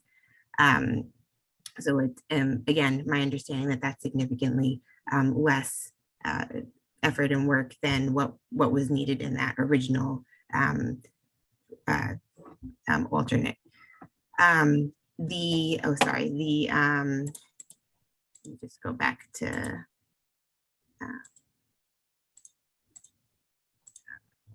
okay, so here, again, this was not brought up. So this was not brought up at the CAG meeting last week. At the CAG meeting last week, we were going to close the entire shared use path to 10th Street. It was determined that this could be done, or that this would be done in sections, and we only have to close down a portion or the shared use path where the work is being done. So it is less, so this area will remain open. And this was kind of, again, it was brought to our attention today, so not all the maps are updated. So, you know, please work with us with that. But essentially this area here, there was a double gate here, and it was gated off here. And here, there was a double gate here. So this area will be kind of opened up and paved, I believe, for access from the shared use path loop into the Esplanade. Again, these are kind of new from last week, so we kind of put a schematic in to kind of help facilitate that. But if it's still not clear, we could certainly maybe provide something different, but the fencing is in progress of going up. Again, we're very happy to report that it would be in a much smaller area than what was originally anticipated. But the work there will be similar in nature, again, with the piles to what is happening with PA1. And it has been able to be done in a very safe way there. And it will continue here that way. I think some of the earlier comments were kind of how we're providing information to the community board and the CAG. It is a very, very large project. It is the very beginning also of the project. It really, though notice to proceed was in August, it is just beginning. And we come to these meetings with as much information as we can provide. We cannot speak to everything, but we are certainly open to suggestions of how we can make this work better. I think we always have conversations about the overlap between the CAG, CB3, and CB6. We present at 3 community meetings or more a month. So if there are suggestions, we would love to hear them and welcome the suggestions. So I think that addressed most everything. And if I forgot anything, please let me know. I don't know if Mark wanted to address the parks question if he's still on. Oh, right. Okay.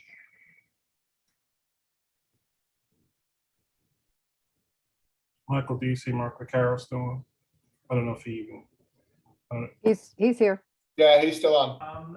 Could you repeat the question? So Daniel? the question is essentially that you earlier said that staffing levels, maintenance levels are staying the same. Daniel, can you hold on one second? Mark, can you mute your television for a second? Oh, sorry. Okay, So that's it's better. just that you said, like earlier, you said that staffing levels and maintenance levels are the same, but from the ground as a biker and jogger in the park, it does not seem that way. I mean, I can start to make these comments to the community board and then make sure they're answered as the park manager part of this question, but it's like,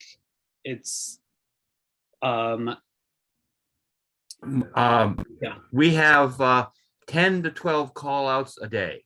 So that's 10 to 12 people that are not showing up for work because of multiple things. Some of our workers have mandatory job training. We have a huge number of people out on COVID, and we have people that are out on COVID now because of their kids.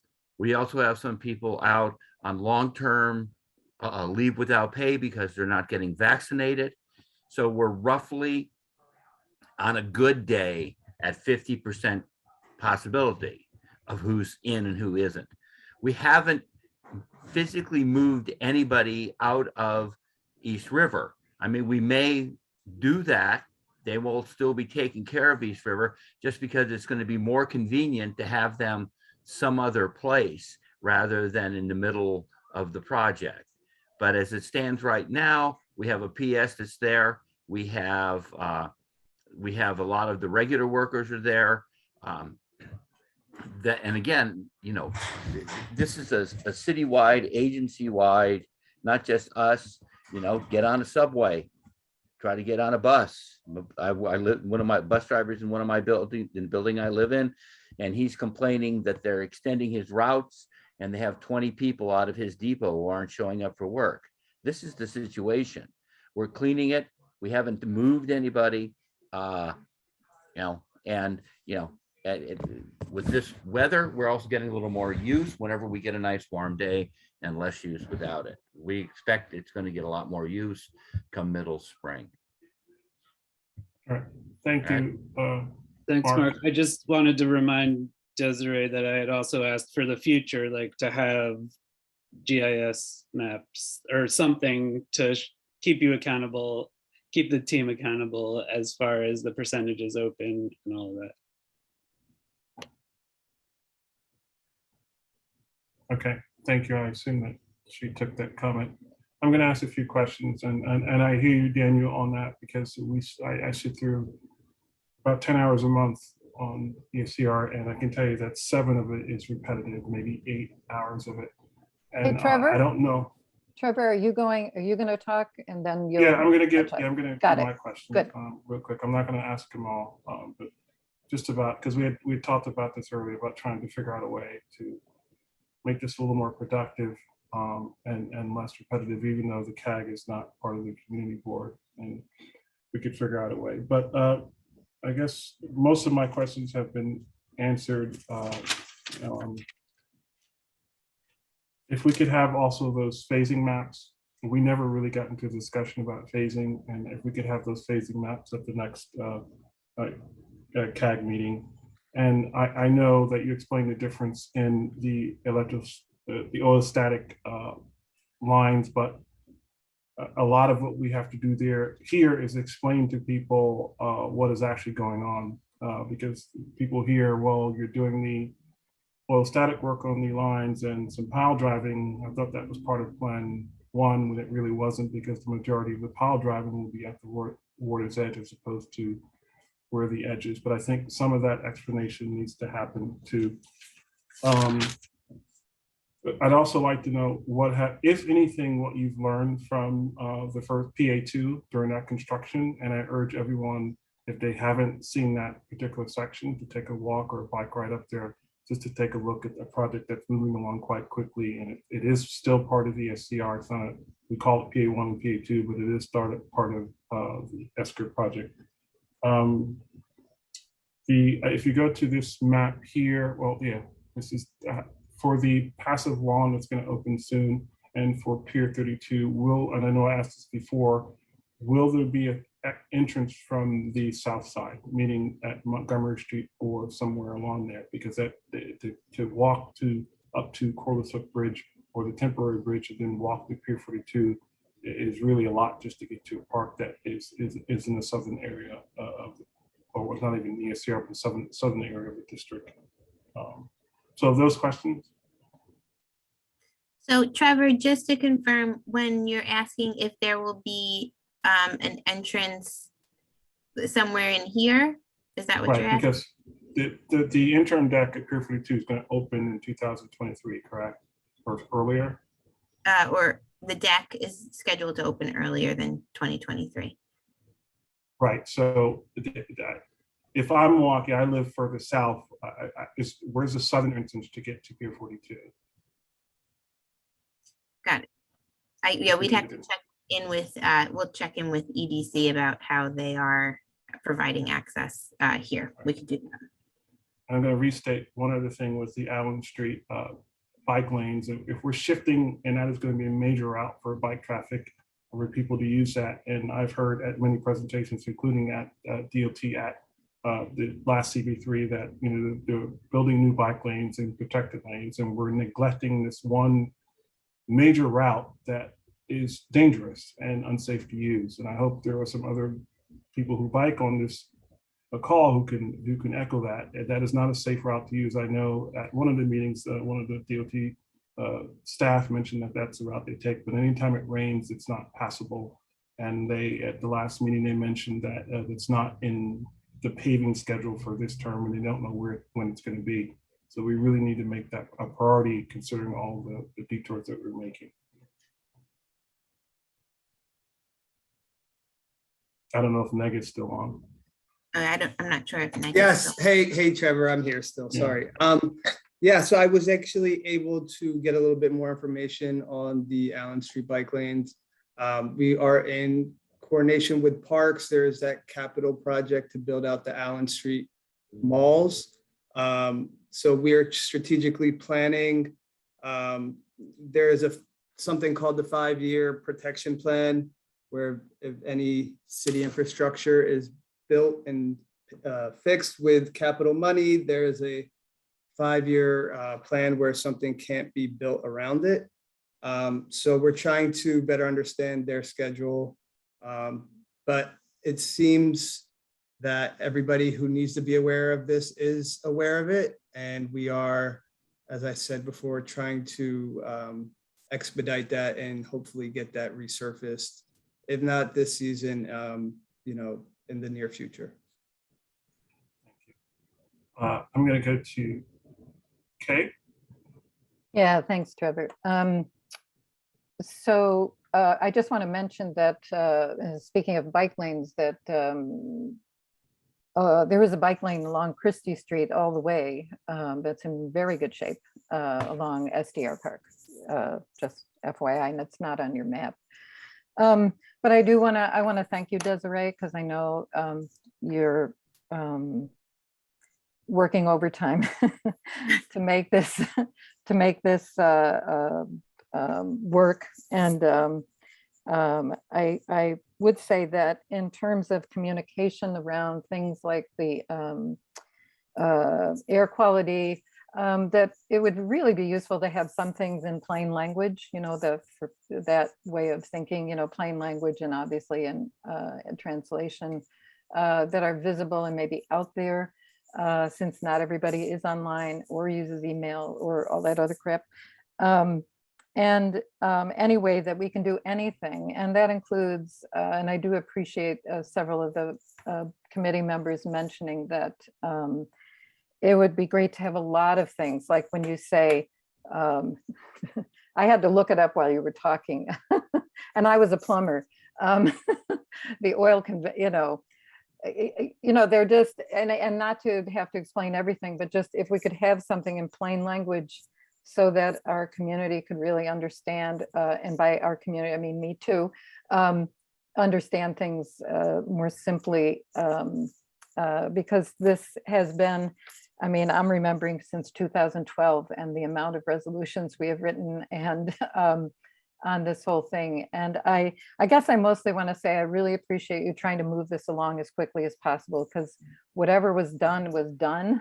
And I think we need to get this thing built for a whole host of reasons. And I do encourage people to listen to last month's meeting, where there was a lot of people very worried about the flooding that will happen if they're not protected.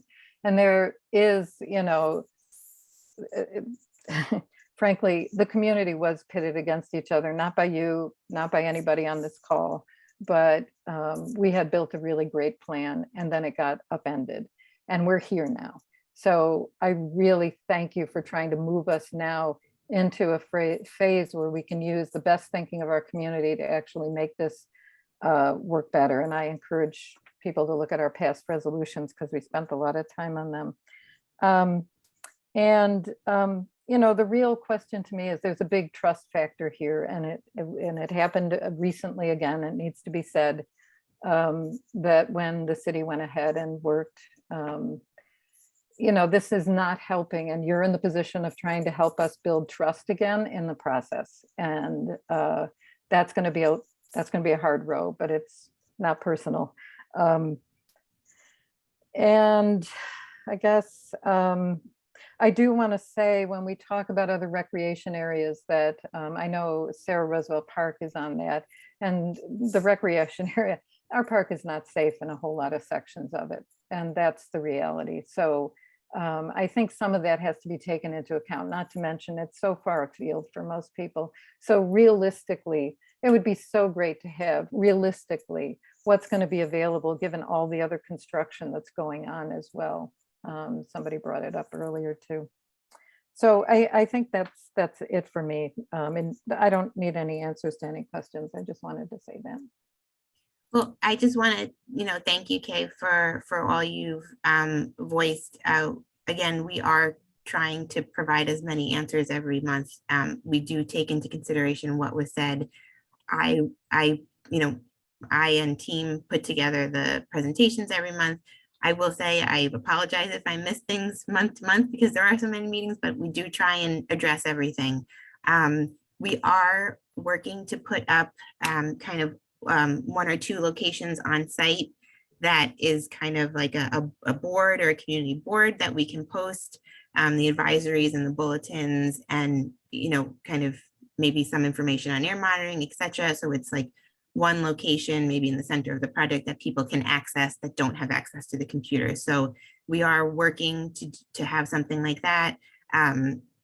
And also, and I know we've promised it, we are getting close to issuing kind of an air monitoring, dust monitoring fact sheet. It was requested a while back to have kind of a 1 or 2 page summary, and we have been working on it, and we've received comments from, again, several different people, and we are looking to launch that in the new year, you know, with the kind of the new start of this project.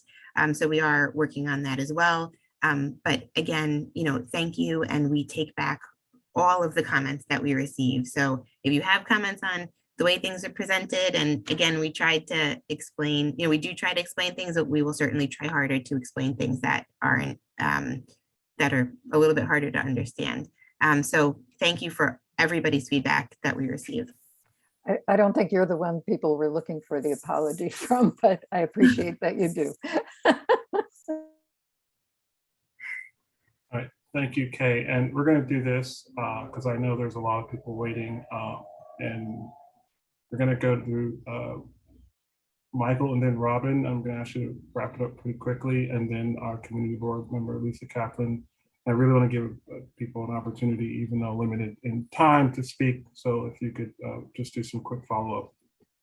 Michael, go first. Yeah, I have a very quick question, and it's for Mark. So hopefully, Mark, you're still listening. I'll say Mark's name again so that he can hear it, just in case he's not listening. So Mark, my question is related to the sort of, I guess, mitigation and recreational stuff that you talked about earlier with Robin. And one of the things that popped into my mind was I actually emailed the folks a couple of weeks ago at Summer Stage to ask if there was any plan to move the Summer Stage that usually happens at the amphitheater in August to another location in the Lower East Side, so that we still had that, you know, cultural experience for the residents here. And they said that there was no plan at all to move it anywhere in the neighborhood. So if you can take that back to the powers that be at parks and just suggest that, you know, just because the East River Park is closed, that we don't lose out on the opportunities to have live performances and movies and other things happening that are cultural in this neighborhood, I would appreciate it. I'll bring that back to the powers that be. It's a different, I'm the guy on the ground, but there are people that deal with Summer Stage and the permits and with the nonprofits, and I'll make sure they know. It's actually not a bad suggestion. Difficult placement though. And Mark, I'll add, it's actually a pretty good suggestion, because even if we're not talking about one event, maybe we can spread them out through other parks in the city. It doesn't all have to be concentrated at one particular area. I know a few parks which could use some of that cultural programming. We can spread out the events, and I know you're not the person necessarily responsible, and perhaps we can, and I'm going to ask for us to have somewhat of a discussion at the next park meeting. So thank you, Michael, for that suggestion. I think it's a pretty good suggestion. Let's go to Robin quickly, and then we'll go to Lisa. Yeah, hey, Desiree, I just want to ask again, the Con Ed portion, I think someone brought it up, who brought it up.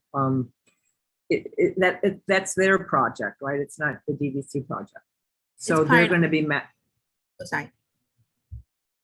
You know, it's a Con Ed project. Not you won't. Will you be involved in overseeing that construction? Yes, it's part of the East Side Coastal Resiliency Project. Okay, great. Then we can. That was my question. Just to thank you. Thanks. All right, so right now we're going to shift from the committee and go to one of our community board members. Members of the public, if you'd like to speak, please raise your hand now, because I can pull out Lisa really quickly. I'm sorry, Damaris also raised her hand. So we're going to go to Lisa and Damaris. So Lisa? Yeah, my question is pretty quick. I just wanted clarification. Desiree, you mentioned that when the piping work is being done at Houston Street, there's going to be that little strip, I guess, on the west side of the shared path opened so that people can still walk along the shared path. Will that continue in each of the segments that follow as the piping work moves? Yeah, yes, there will be access provided in some way, shape, or form, depending on which section it is, to, again, the open amenities and through the shared use path. Great, thank you. Thank you, Lisa. Michael, I see Damaris. I don't know if there's any more community board members. Val, I see your hand also, Damaris, but I don't know if there's any other community board members on. I am searching the list now. Val actually wants to speak on behalf of the Power Partnership, not as a community board member. Okay, so we're gonna do that after Damaris. So Damaris, go ahead. Just a quick comment to echo something that you said regarding the concerns about, community and cultural programming and open spaces. I just want to remind folks, and not by any means is this a replacement, but it is an option. There are about 48 gardens and 30 parks and playgrounds in CBD. And many of those spaces could use some of this cultural programming. And that's all I wanted to say. And I echo that, and that's why I said if you could spread it out throughout the different parks as opposed to looking at it as one big event, that'd be helpful. But thank you, Damaris. Yeah, Val, I was just agreeing with you, Trevor. Okay. If Val, if you want to wrap up the committee portion real quick for us so we can go to members of the public. Like I sent in the chat that I want to speak now on behalf of Lower East Side Power Partnership. I thought you asked for the community to raise No, right. No, Val, I'm going to give you a chance. I'm really trying to manage a bunch of these cameras and the views. So go ahead and speak as Lower East Side Power Partnership. Oh, Michael, okay. if you want to just give Michael a chance to put up the timer. I know we're going to have to pull down the other share screen. Just to be quick. Yeah. Should I start? I'm gonna wait for Michael. I'll get the timer up while you're going. All right. I'll watch the clock, but go ahead, Val. Yeah, okay, so Power Partnership sent a letter on August 2nd to Jamie Torres and asked for a simplified 1 to 2 page preliminary summary of the air quality monitoring procedure. We also sent a letter on August 11th asking that the monthly data plots accompany a sample page in the air quality monitoring reports because the EPA, they're using an existing 24-hour standard on the 15-minute data plots. And I just wanted to know, has that labeling been done? And has a 1 to 2 page preliminary summary of the air quality monitoring procedures, has that been done? Because I thought it was rather complicated and we wanted something simplified. And so, like I said, we sent a letter August 2nd and August 11th. So wanted to know, where are we with those two requests? Yes, so the 1 to 2 page fact sheet is what I had mentioned before. So that is very new. No worries, Val. I've been talking a lot. So we are very close to what we think is the finalizing of that. Again, it is a lot of information. We are working to try and put it together in a way that makes sense for everybody. And so again, we are kind of in the final review periods of that. And we'll get that out. We are restructuring a bit of the quarterly reports to incorporate those comments about having kind of an executive summary page, and then have the information be a little bit easier to read, moving some of the other information into the appendix. So we are doing that as well. Again, and that the report for the end of the year for Project Area 2, we will be releasing hopefully this month. We have to get the December numbers in, and then that will be the last 6 months of the year, and then it will be quarterly moving forward as originally promised. Okay, good. Thank you. Yep, you're welcome. Thank you. I'm going to give you the stack that I see, and we'll go according to this list. So first will be, and give me a second to go through the stack, Chris, and then Billy, and then Tonto. Keep in mind that the 2 minutes includes follow-up, and we really want to respect our fellow neighbors. We have at least 10 people who raised their hand. So please make sure you ask the question, and keep in mind that any follow-up will be included in the 2 minutes. So Michael, keep the clock running, but I'll give the presenters a chance to answer the question. So Chris. I wanted to just ask a couple questions about the new Delancey Footbridge. So you talked about the schedule for taking it down, and I just wondered what the schedule was for replacing it. And I really am only just going off the renderings, but it seems like a lot bigger than the footbridge that is there now, which connects to the sidewalk. So I was wondering if there was another path for it. I saw something online that showed the whole sort of parking lot behind the East River houses as part of the ESCR plan. And I was wondering if that new Delancey Street footbridge goes into that parking lot. It does not go into the parking lot.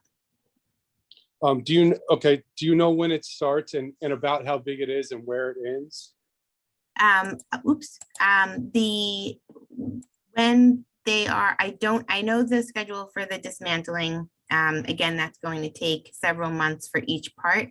And then I'd have to come back for you on the schedule for the replacement and some of the other specifics of the size of the bridge, etc.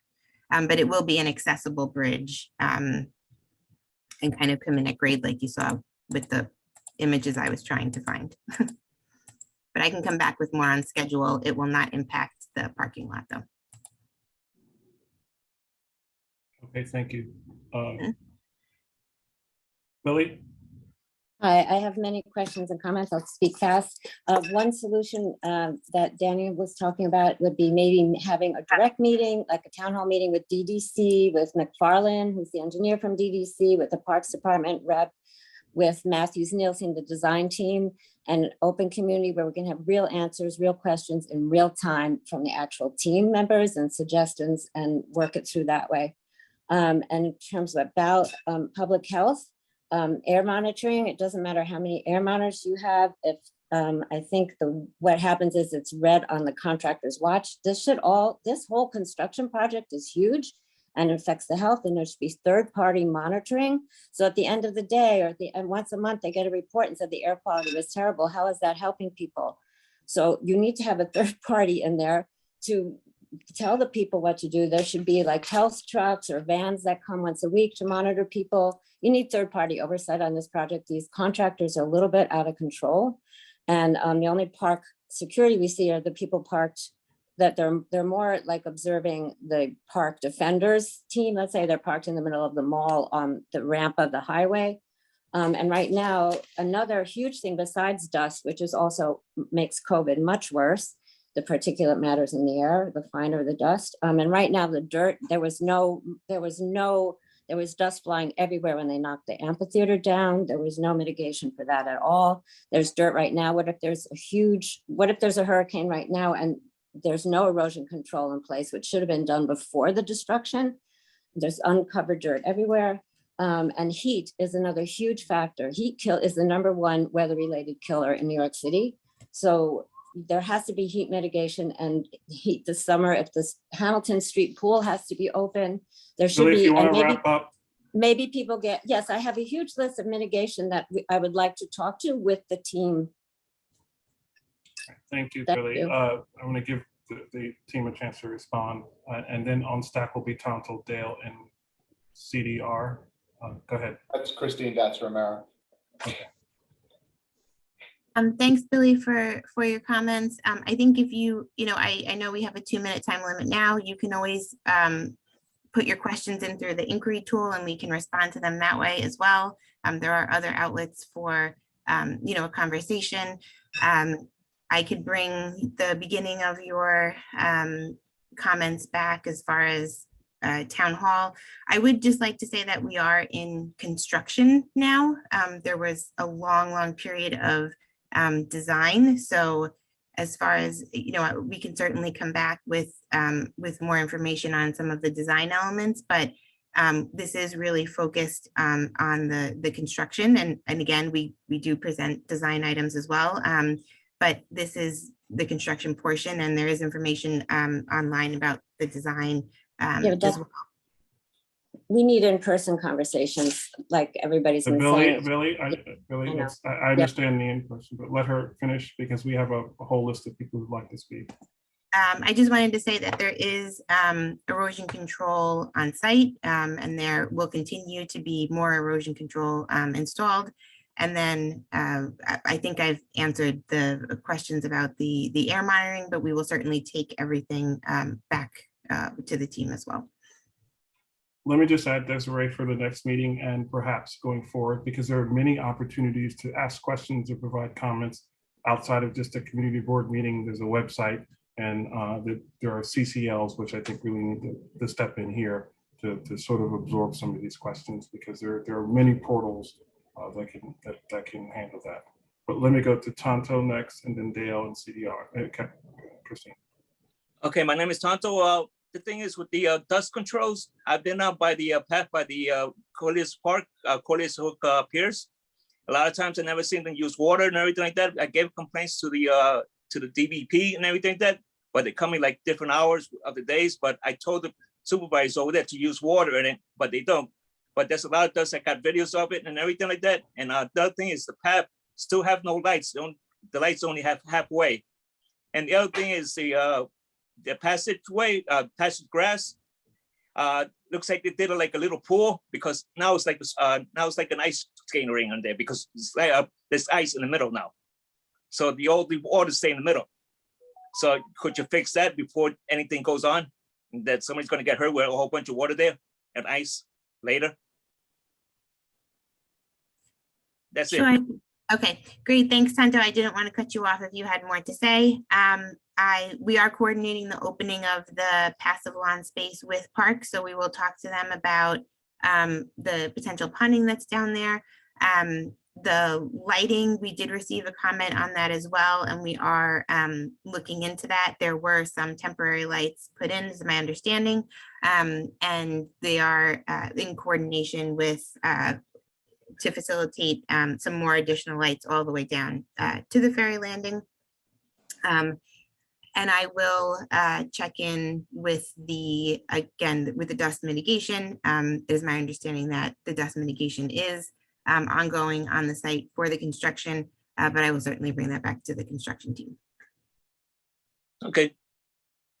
Thank you. Dale? Yes, thank you. First, Desiree, are you with the DDC? I'm with the Program Management Construction Management team. Okay, fine. Well, I just wanted to thank you for your responses. Two questions. One, do we know the extent of hazardous materials that may be underground and therefore disturbed during construction, and what will be done to mitigate them, stop them from entering the atmosphere? My second question is, what will the fill, the 8-foot plus depth of fill, consist of? Those are my questions. Sure. So first question, sorry, I'm drawing a blank. I'm so sorry. What was the first question? I can repeat. Do we know the extent of hazardous materials underground? Pardon me? Yes, we do. Those were all, there was sampling and many pre-construction surveys that we have. The areas of concern are known, and there are certain kind of plans and mitigation plans. And we did have slides in previous presentations with a little bit more information on that, so I could certainly bring that back again. But there are, we are aware of all of those locations. They are mapped. It's within the EIS as well. So yes, we know that there are multiple steps and protocols in place for that material. Again, we've presented on that before, and I could certainly provide that information to you. Again, you could, if you put in an inquiry tool, I can, send you to those presentations as well. And then for the 8 foot of fill, again, we did have a slide on that. It is, there is procedures again for what that fill is. Some of it may be recycled material from on site that has to be, again, go through processes to get approved to be as use for fill material. And there is kind of a specification, which I did summarize in one of the previous presentations, on what that fill material is as well. So I could certainly, if you would submit a question through the inquiry tool, then I could point you to that direction. That would be the quickest. And then, or I could, again, bring those slides back at another presentation. Thank you. Christine? Yeah, hi, this is Christine Dutz Romero. Sorry, I did not change my name. CDR.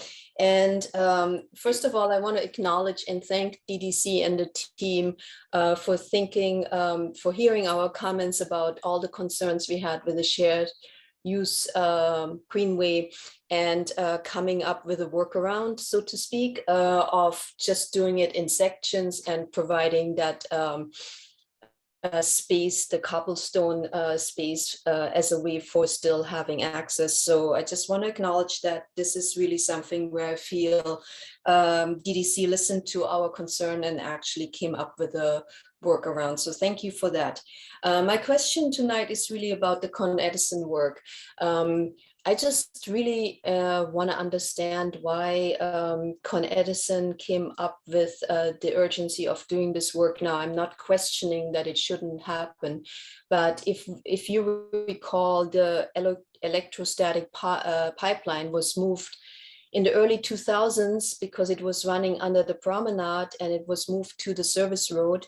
And then roughly 15 years later, now the diagram that we were shown tonight, this is some major intervention here with pile driving and putting these beams in. And I just want to really understand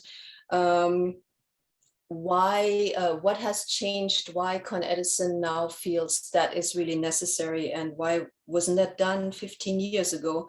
I guess that's a question. And then I also would really love to understand how much money that additional work is costing. I think that question came up at a CAG meeting before, and how much of that the city is actually covering. Thank you.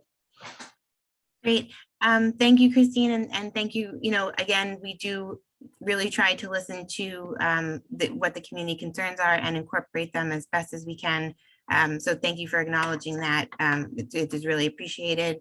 The Con Ed work, again, part of the work that is being done, which is largely those support structures, are due to the fill that will be on top of the lines now. I could certainly bring back your question to get more detail on it, but a significant portion of the work that is being done now or for the ESCR project is for that additional fill, which wasn't anticipated back when the original lines were installed. So again, that is that support and the slings is for the settlement mitigation. I can certainly bring it back though to find out any other and if there are any other responses that I'm missing. Thank you. Thank you, Christine. So we have 4 remaining hands. I'm going to go in this order, and please keep in mind the timer. Tommy, Diane, Grace, and Harriet. There's another hand too, Trevor. Oh, sorry, and Wendy. Thanks. First of all, it's amazingly disappointing to hear about the Con Ed lines, which were the primary reason why the community plan could not be put into place. Secondly, can we get updated numbers on one of the primary other reasons the project was sold to the community, on the number of jobs that have been created for the community and the number of local hires and the minority women-owned business contracts that were promised to the community? and we get updated numbers on those. Last, third, access to emergency equipment. We had today the unfortunate second jumper from the Williamsburg Bridge, and neither the FDNY nor the city of NYPD Emergency Services could access the Esplanade. It happened the other night also. So we thought that there would be emergency access to the city for the city emergency equipment to the Esplanade. And now we had 2 incidents already. And the way your diagram shows, there'll be no way for emergency equipment to get north of Houston Street once the Con Ed work begins. And that area is going to be used for recreation by the community. How is emergency equipment going to get north of Houston Street once the Con Ed work begins? And lastly, who authorized the 72 hours of destruction where the workers were paid double overtime to destroy the entire southern end of the park? Was that DDC? And who is paying for that? Thank you. Thank you, Tommy. As I mentioned earlier, the Con Ed work that was in the original or in the past, one of the past alternates, is much different and would have been much more extensive than the Con Ed work that is happening now. So that is again one of the reasons that the plan was altered. 2, for the minority and women-owned business as well as local hires. We did start presenting updated numbers for that at the Community Advisory Group meeting as requested. We also do have quarterly information sessions where we provide numbers. Due to the litigation that is ongoing right now for in that subject area, we've had to stop presenting that information or new information until that passes. We are still continuing to have our quarterly information sessions with the DDC Department of Diversity and Relations. Again, we thought we could have it in January, but we're pushing it to February. So we will potentially present, we will present the lists of the MWBE firms, et cetera, that we have on the project. So that is still moving forward. Emergency vehicles, we need to maintain access for emergency vehicles and Parks Department vehicles throughout the closed and open areas of the site. I am aware of the first incident that you were speaking of, and we work in very close coordination with NYPD and DPR and provide access. And again, there weren't any issues there. I am not personally aware of the incident that you said happened today or yesterday, but I could certainly follow up. I have not heard of any issues with emergency vehicle access. So I will follow up with that. And, we have, I think at the last CB3 meeting, we did address the work that had to happen during that weekend. Like we said earlier, we are very dedicated to keeping this project on schedule. That was something that we don't expect, will happen. As we have with PA2, give at least 2 weeks notice for work that, will impact the community, and that includes overnight work and weekend work. Unfortunately, that work needed to happen to move the project forward. I think, we've spoken about that at one of the last CB3 meetings as well. And it is unfortunate that it did have to happen that way. However, there were lots of things going on and setbacks for various reasons. And again, that needed to happen. So wait, could you clarify though, is emergency access include the Esplanade? We need to provide emergency access to the site, and once in the site, the emergency vehicles and parks vehicles have access. I could check in again, like you said. They don't. They don't. Okay, I'm telling you, they don't. I'll bring that back and get more clarification. Thank you, Tommy. And I can also ask NYPD and FDNY directly, because it may seem like they don't, or maybe they do or they don't, but I think we can probably just ask the fire department and the police department whether they have access. I think that's the easiest way. But thank you. So Diane. Hi, Desiree. I want to echo what Christine and others said. Thank you so much for listening to our feedback and our suggestions about the shared use path and working so hard to come up with a solution that, meets our needs better. So that's what my question is about. I just want to clarify, to go back to what that first phase of closure is going to be on the shared use path for Con Ed. So there are 2 new fences now in that space. There's one sort of right below Houston Street, and then there's one right below 6th Street. Is the first phase of closure going to be between Houston and 6th? Or is it going to be between Stanton and Houston? Or is it going to be the whole stretch between Stanton and 6th? It will be between Stanton and Houston, and it may, I didn't get the exact cutoff of where at that Houston kind of ramp it's going to end. And I think they're still determining what exactly that span is, but it is between Stanton and Houston for this first portion. They may be setting up some of the fence infrastructure again in preparation for the future sections. I think they are trying to, set up some of the fencing in that area so that as they move forward, it's, a little bit easier to move forward. Got it. And so when those, I'm sorry, Desiree, I didn't mean to cut you off, but those later phases, you'll be able to announce those in advance, right? So we're done between Stanton and Houston. Now we're going to move between Houston and 6th, et cetera, et cetera. Okay. Yes. All right. Thank you. And we'll be providing, updates on that, the progress of that work, and again, I will come back. It was asked about the timeline for that. So I will try and look into that a bit more as well. Okay, great. Thank you. Thank you. Michael, can you cue the next speakers? My screen has frozen completely.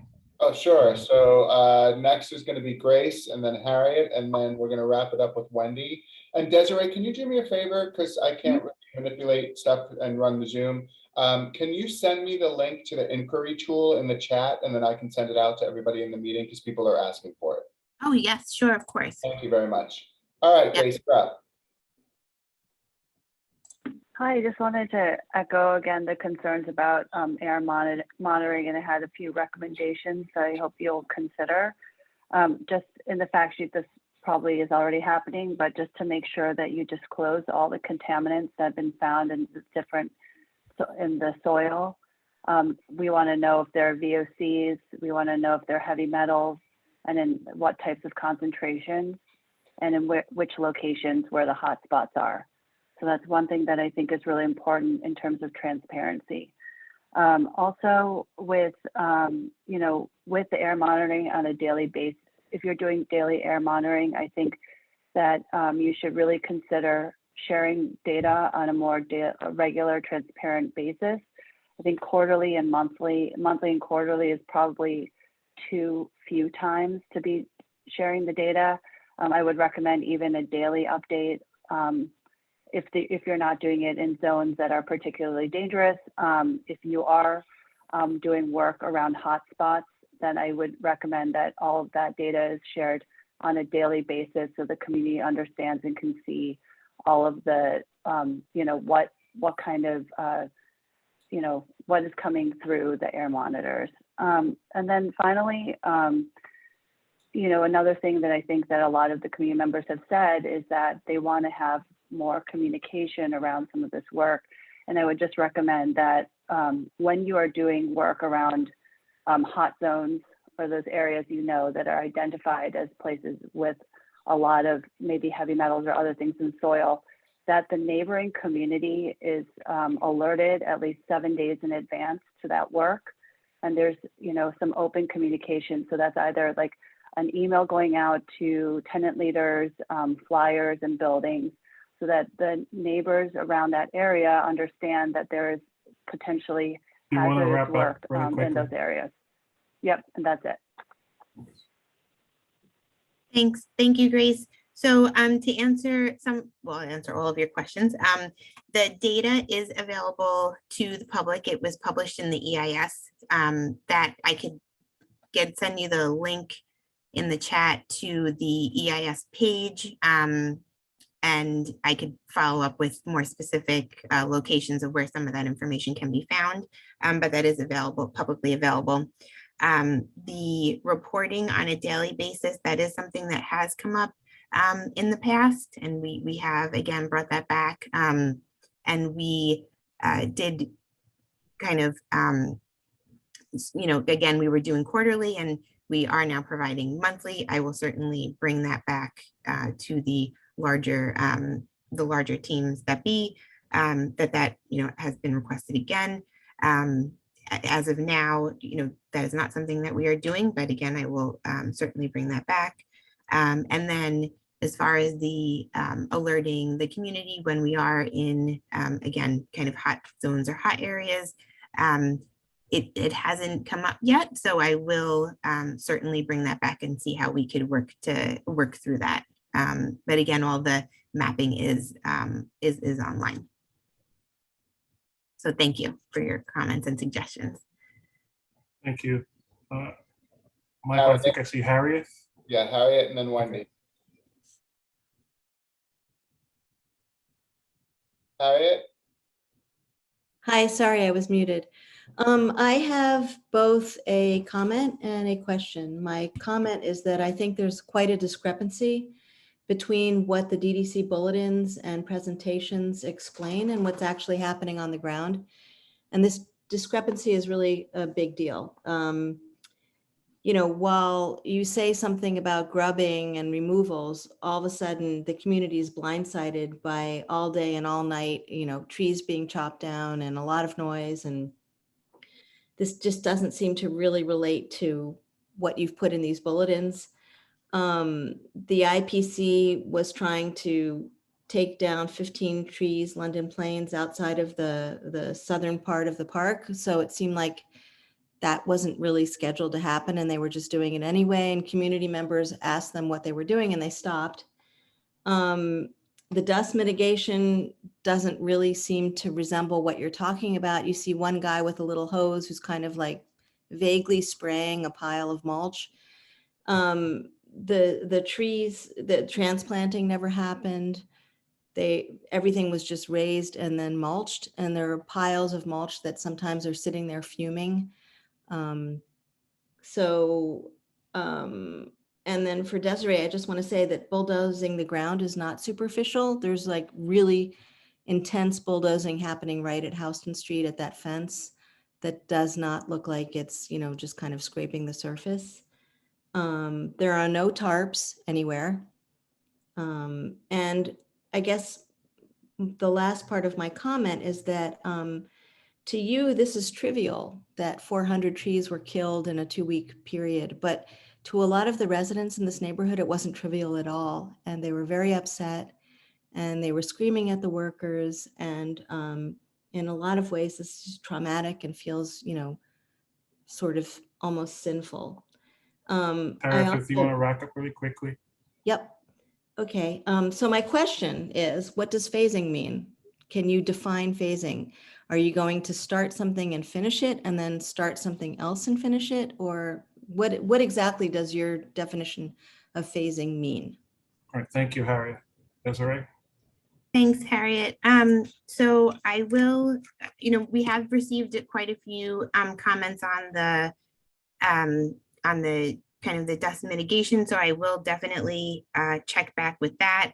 The discrepancies between what is on the bulletin and the advisories, that weekend of work was, something that, again, does not typically happen and was not expected when the bulletin went out. So I think that is something that is, an event that, again, it was not an anticipated event, and it was decided that it needed to happen again for many reasons, and one being to meet the schedule. So we will, we do post, what we anticipate the work to be in the bulletin And then we send out the advisories as well.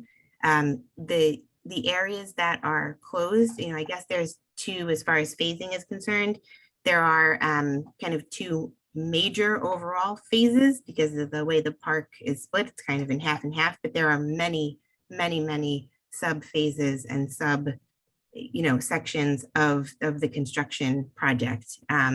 A very large piece of the park is closed down, and the construction activities that are happening in there is not something that we can report every single line item of activity that is happening. It is under construction. We try to hit the major work items.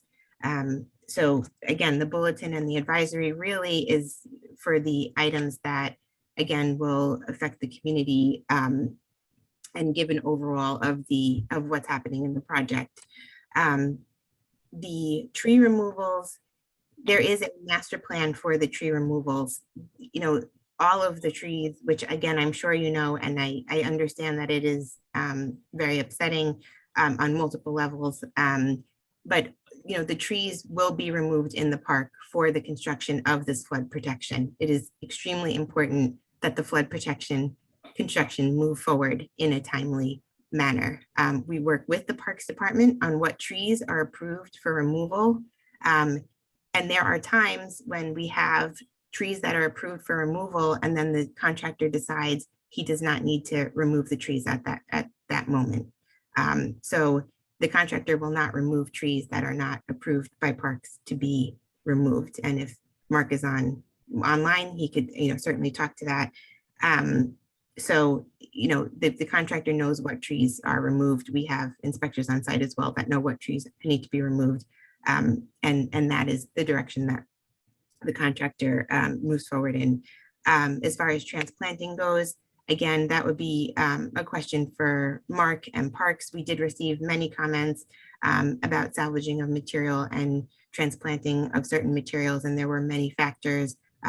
Parks did do a large number of transplants, and Melissa reported on that at the CAG meeting. So I would say, if you could please, again, because we're really short on time, if you do watch the CAG video, she did give a report out on some of the items that were salvaged and transplanting, and we are working on some more information to provide to the community because that was requested in coordination with Parks. So there will be more to come on salvaging and transplanting of the items. And again, I will check back with the dust mitigation activities that are happening on site with our larger team. And I think I covered everything just about. Thank you, Desiree. Wendy.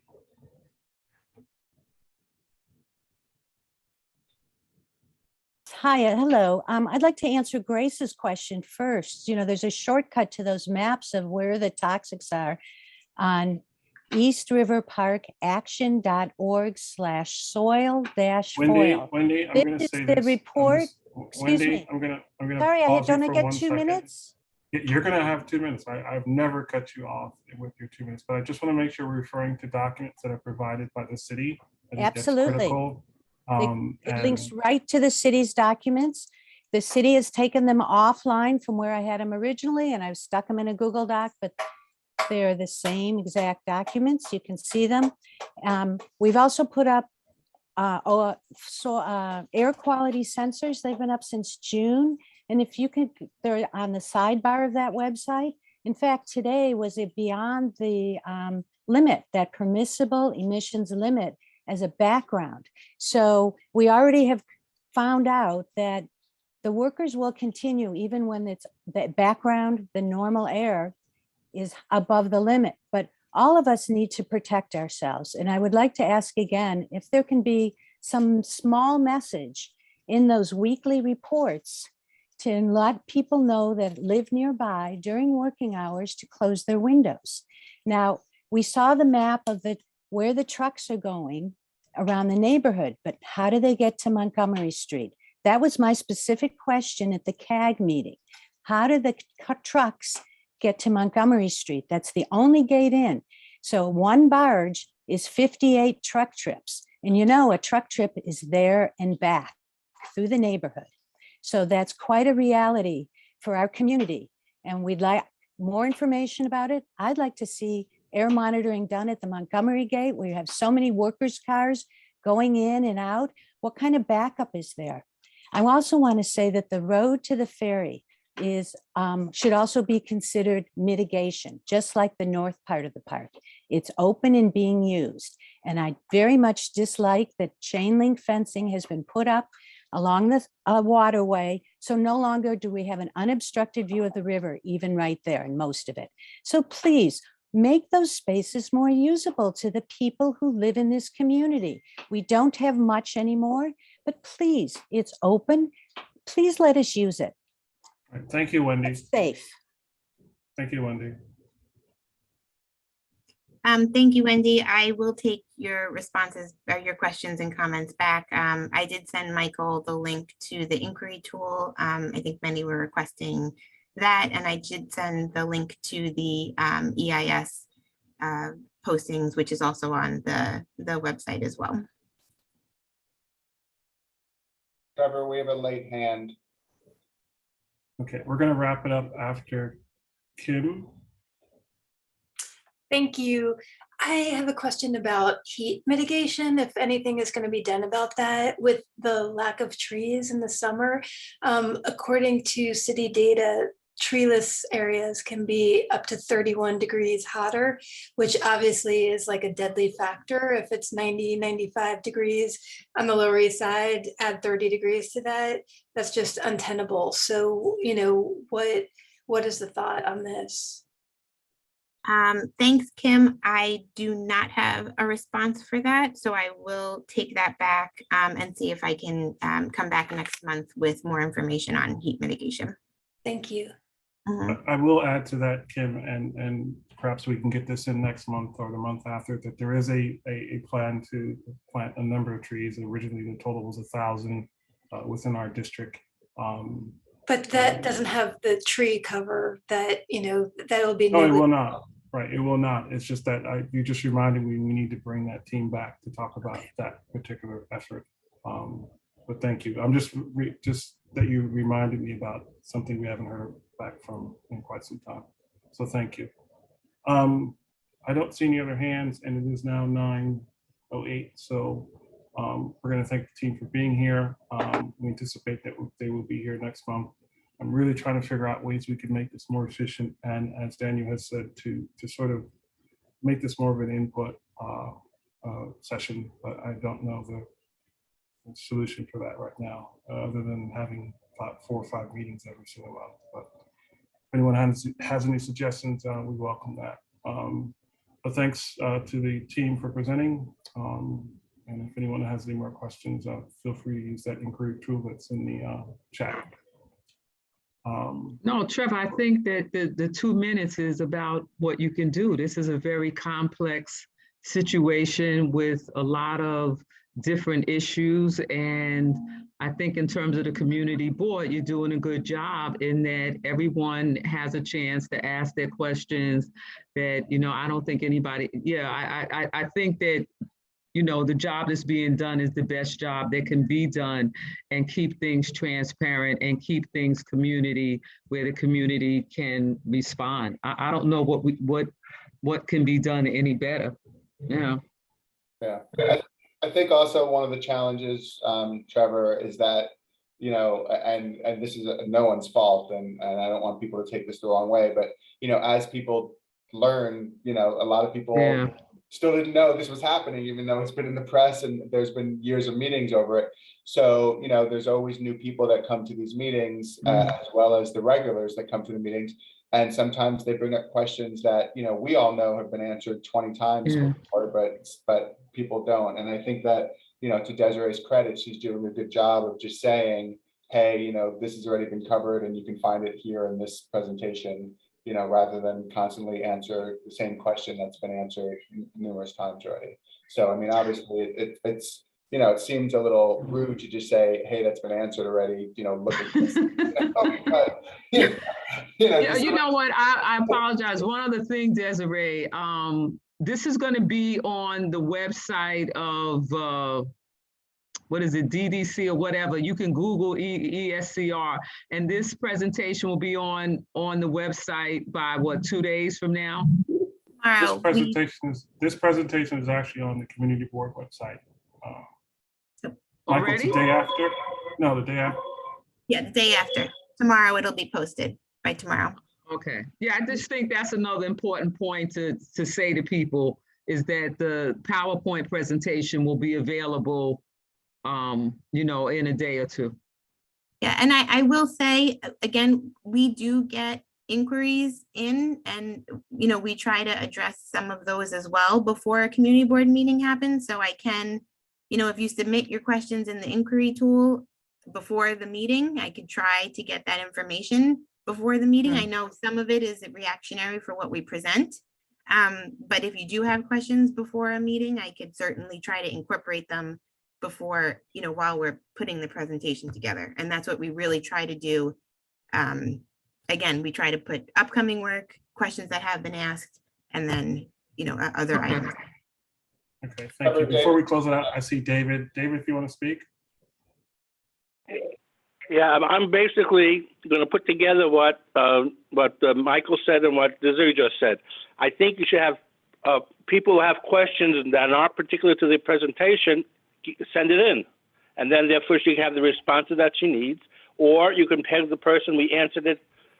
If before the meeting, you can tell them, look it up on this date where we had this presentation. And that these things don't have to come. We ask the same questions over and over again, taking up the time when they've been answered, and there's something for them to look at, and she can be prepared to those that are new. That's all.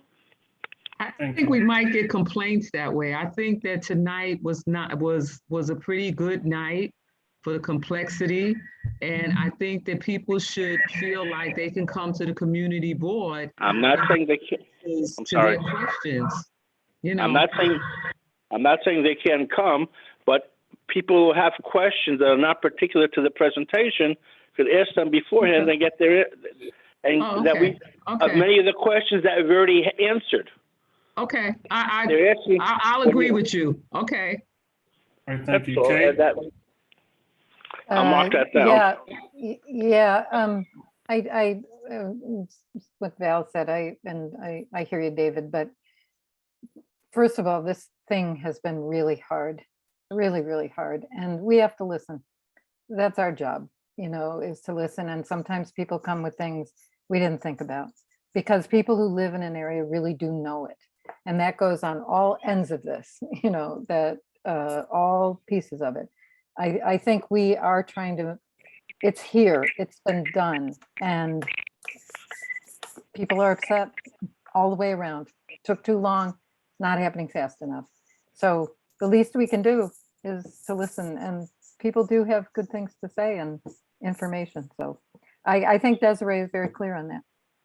No, and I agree. I think the one thing I'm really trying to do is to be a little bit more proactive and instead of reactive. And that's difficult to do, even though I attend, like I said, 10 hours of meetings. I'm really trying to figure out a way to be more proactive, because it's difficult. It's 9:08, and we really just answered a lot of questions that were asked before. We really didn't get to, okay, what can we talk about phasing, and what can we anticipate, or maybe we can talk about the next shared path. Maybe we can get that open. But that's the reason why I was trying to look for a different way. But Daniel, I think that's your hand raised. Right? Yes, I was just going to follow up to say that the ESCR website is full of all these meeting notes, but it's not easy to search for the thing that I want to remember. And there has been times similar to what Wendy said, where I've been skeptical that something that I clearly remembered was no longer available. So I may be wrong, but I also think sometimes the city does hide things that they no longer want us to see. So the website can be improved in, like, re-pieced out all the information they've given in a way that we can find it easily, so I don't ask the same questions over again.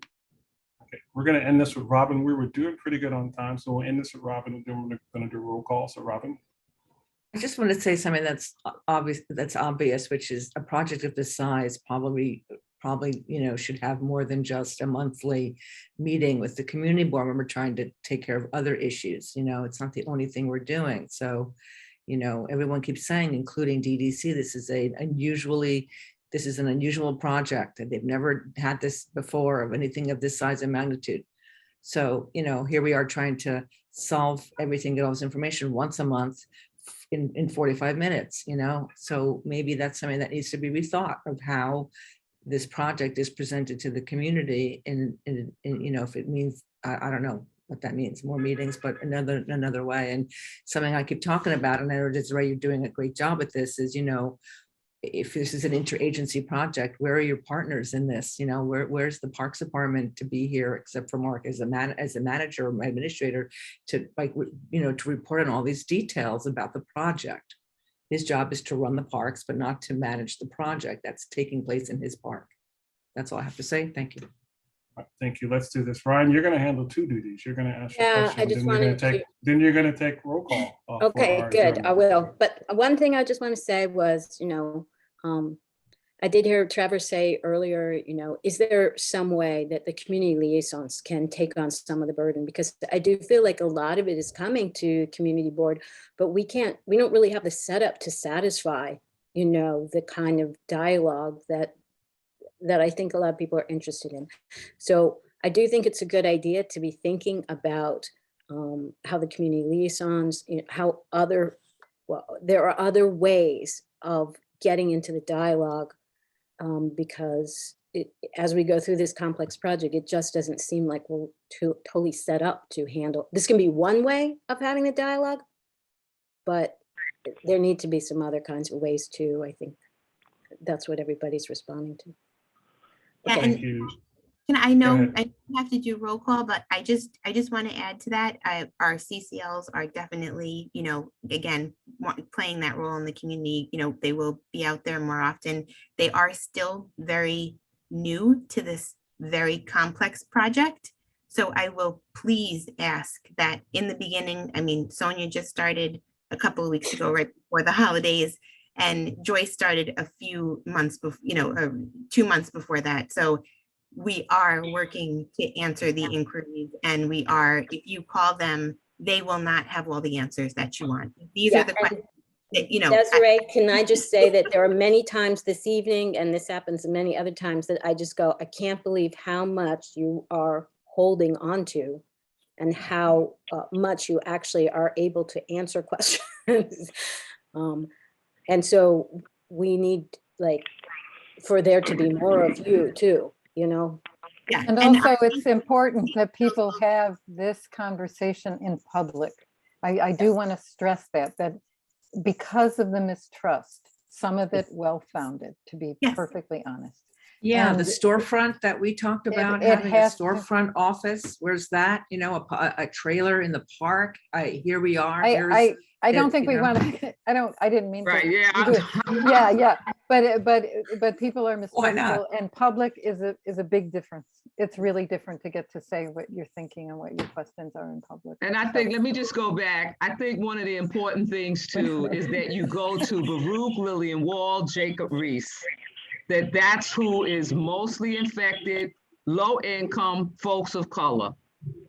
And we are happy to attend any TA meeting. Just please let us know the time and the place we could be there. And also, Trevor, we could talk about ways to, maybe the CAG is less of a presentation and more of discussion of some of these items that community members bring back. And this is where we present, so I think there are things we're here and we want to work with everybody.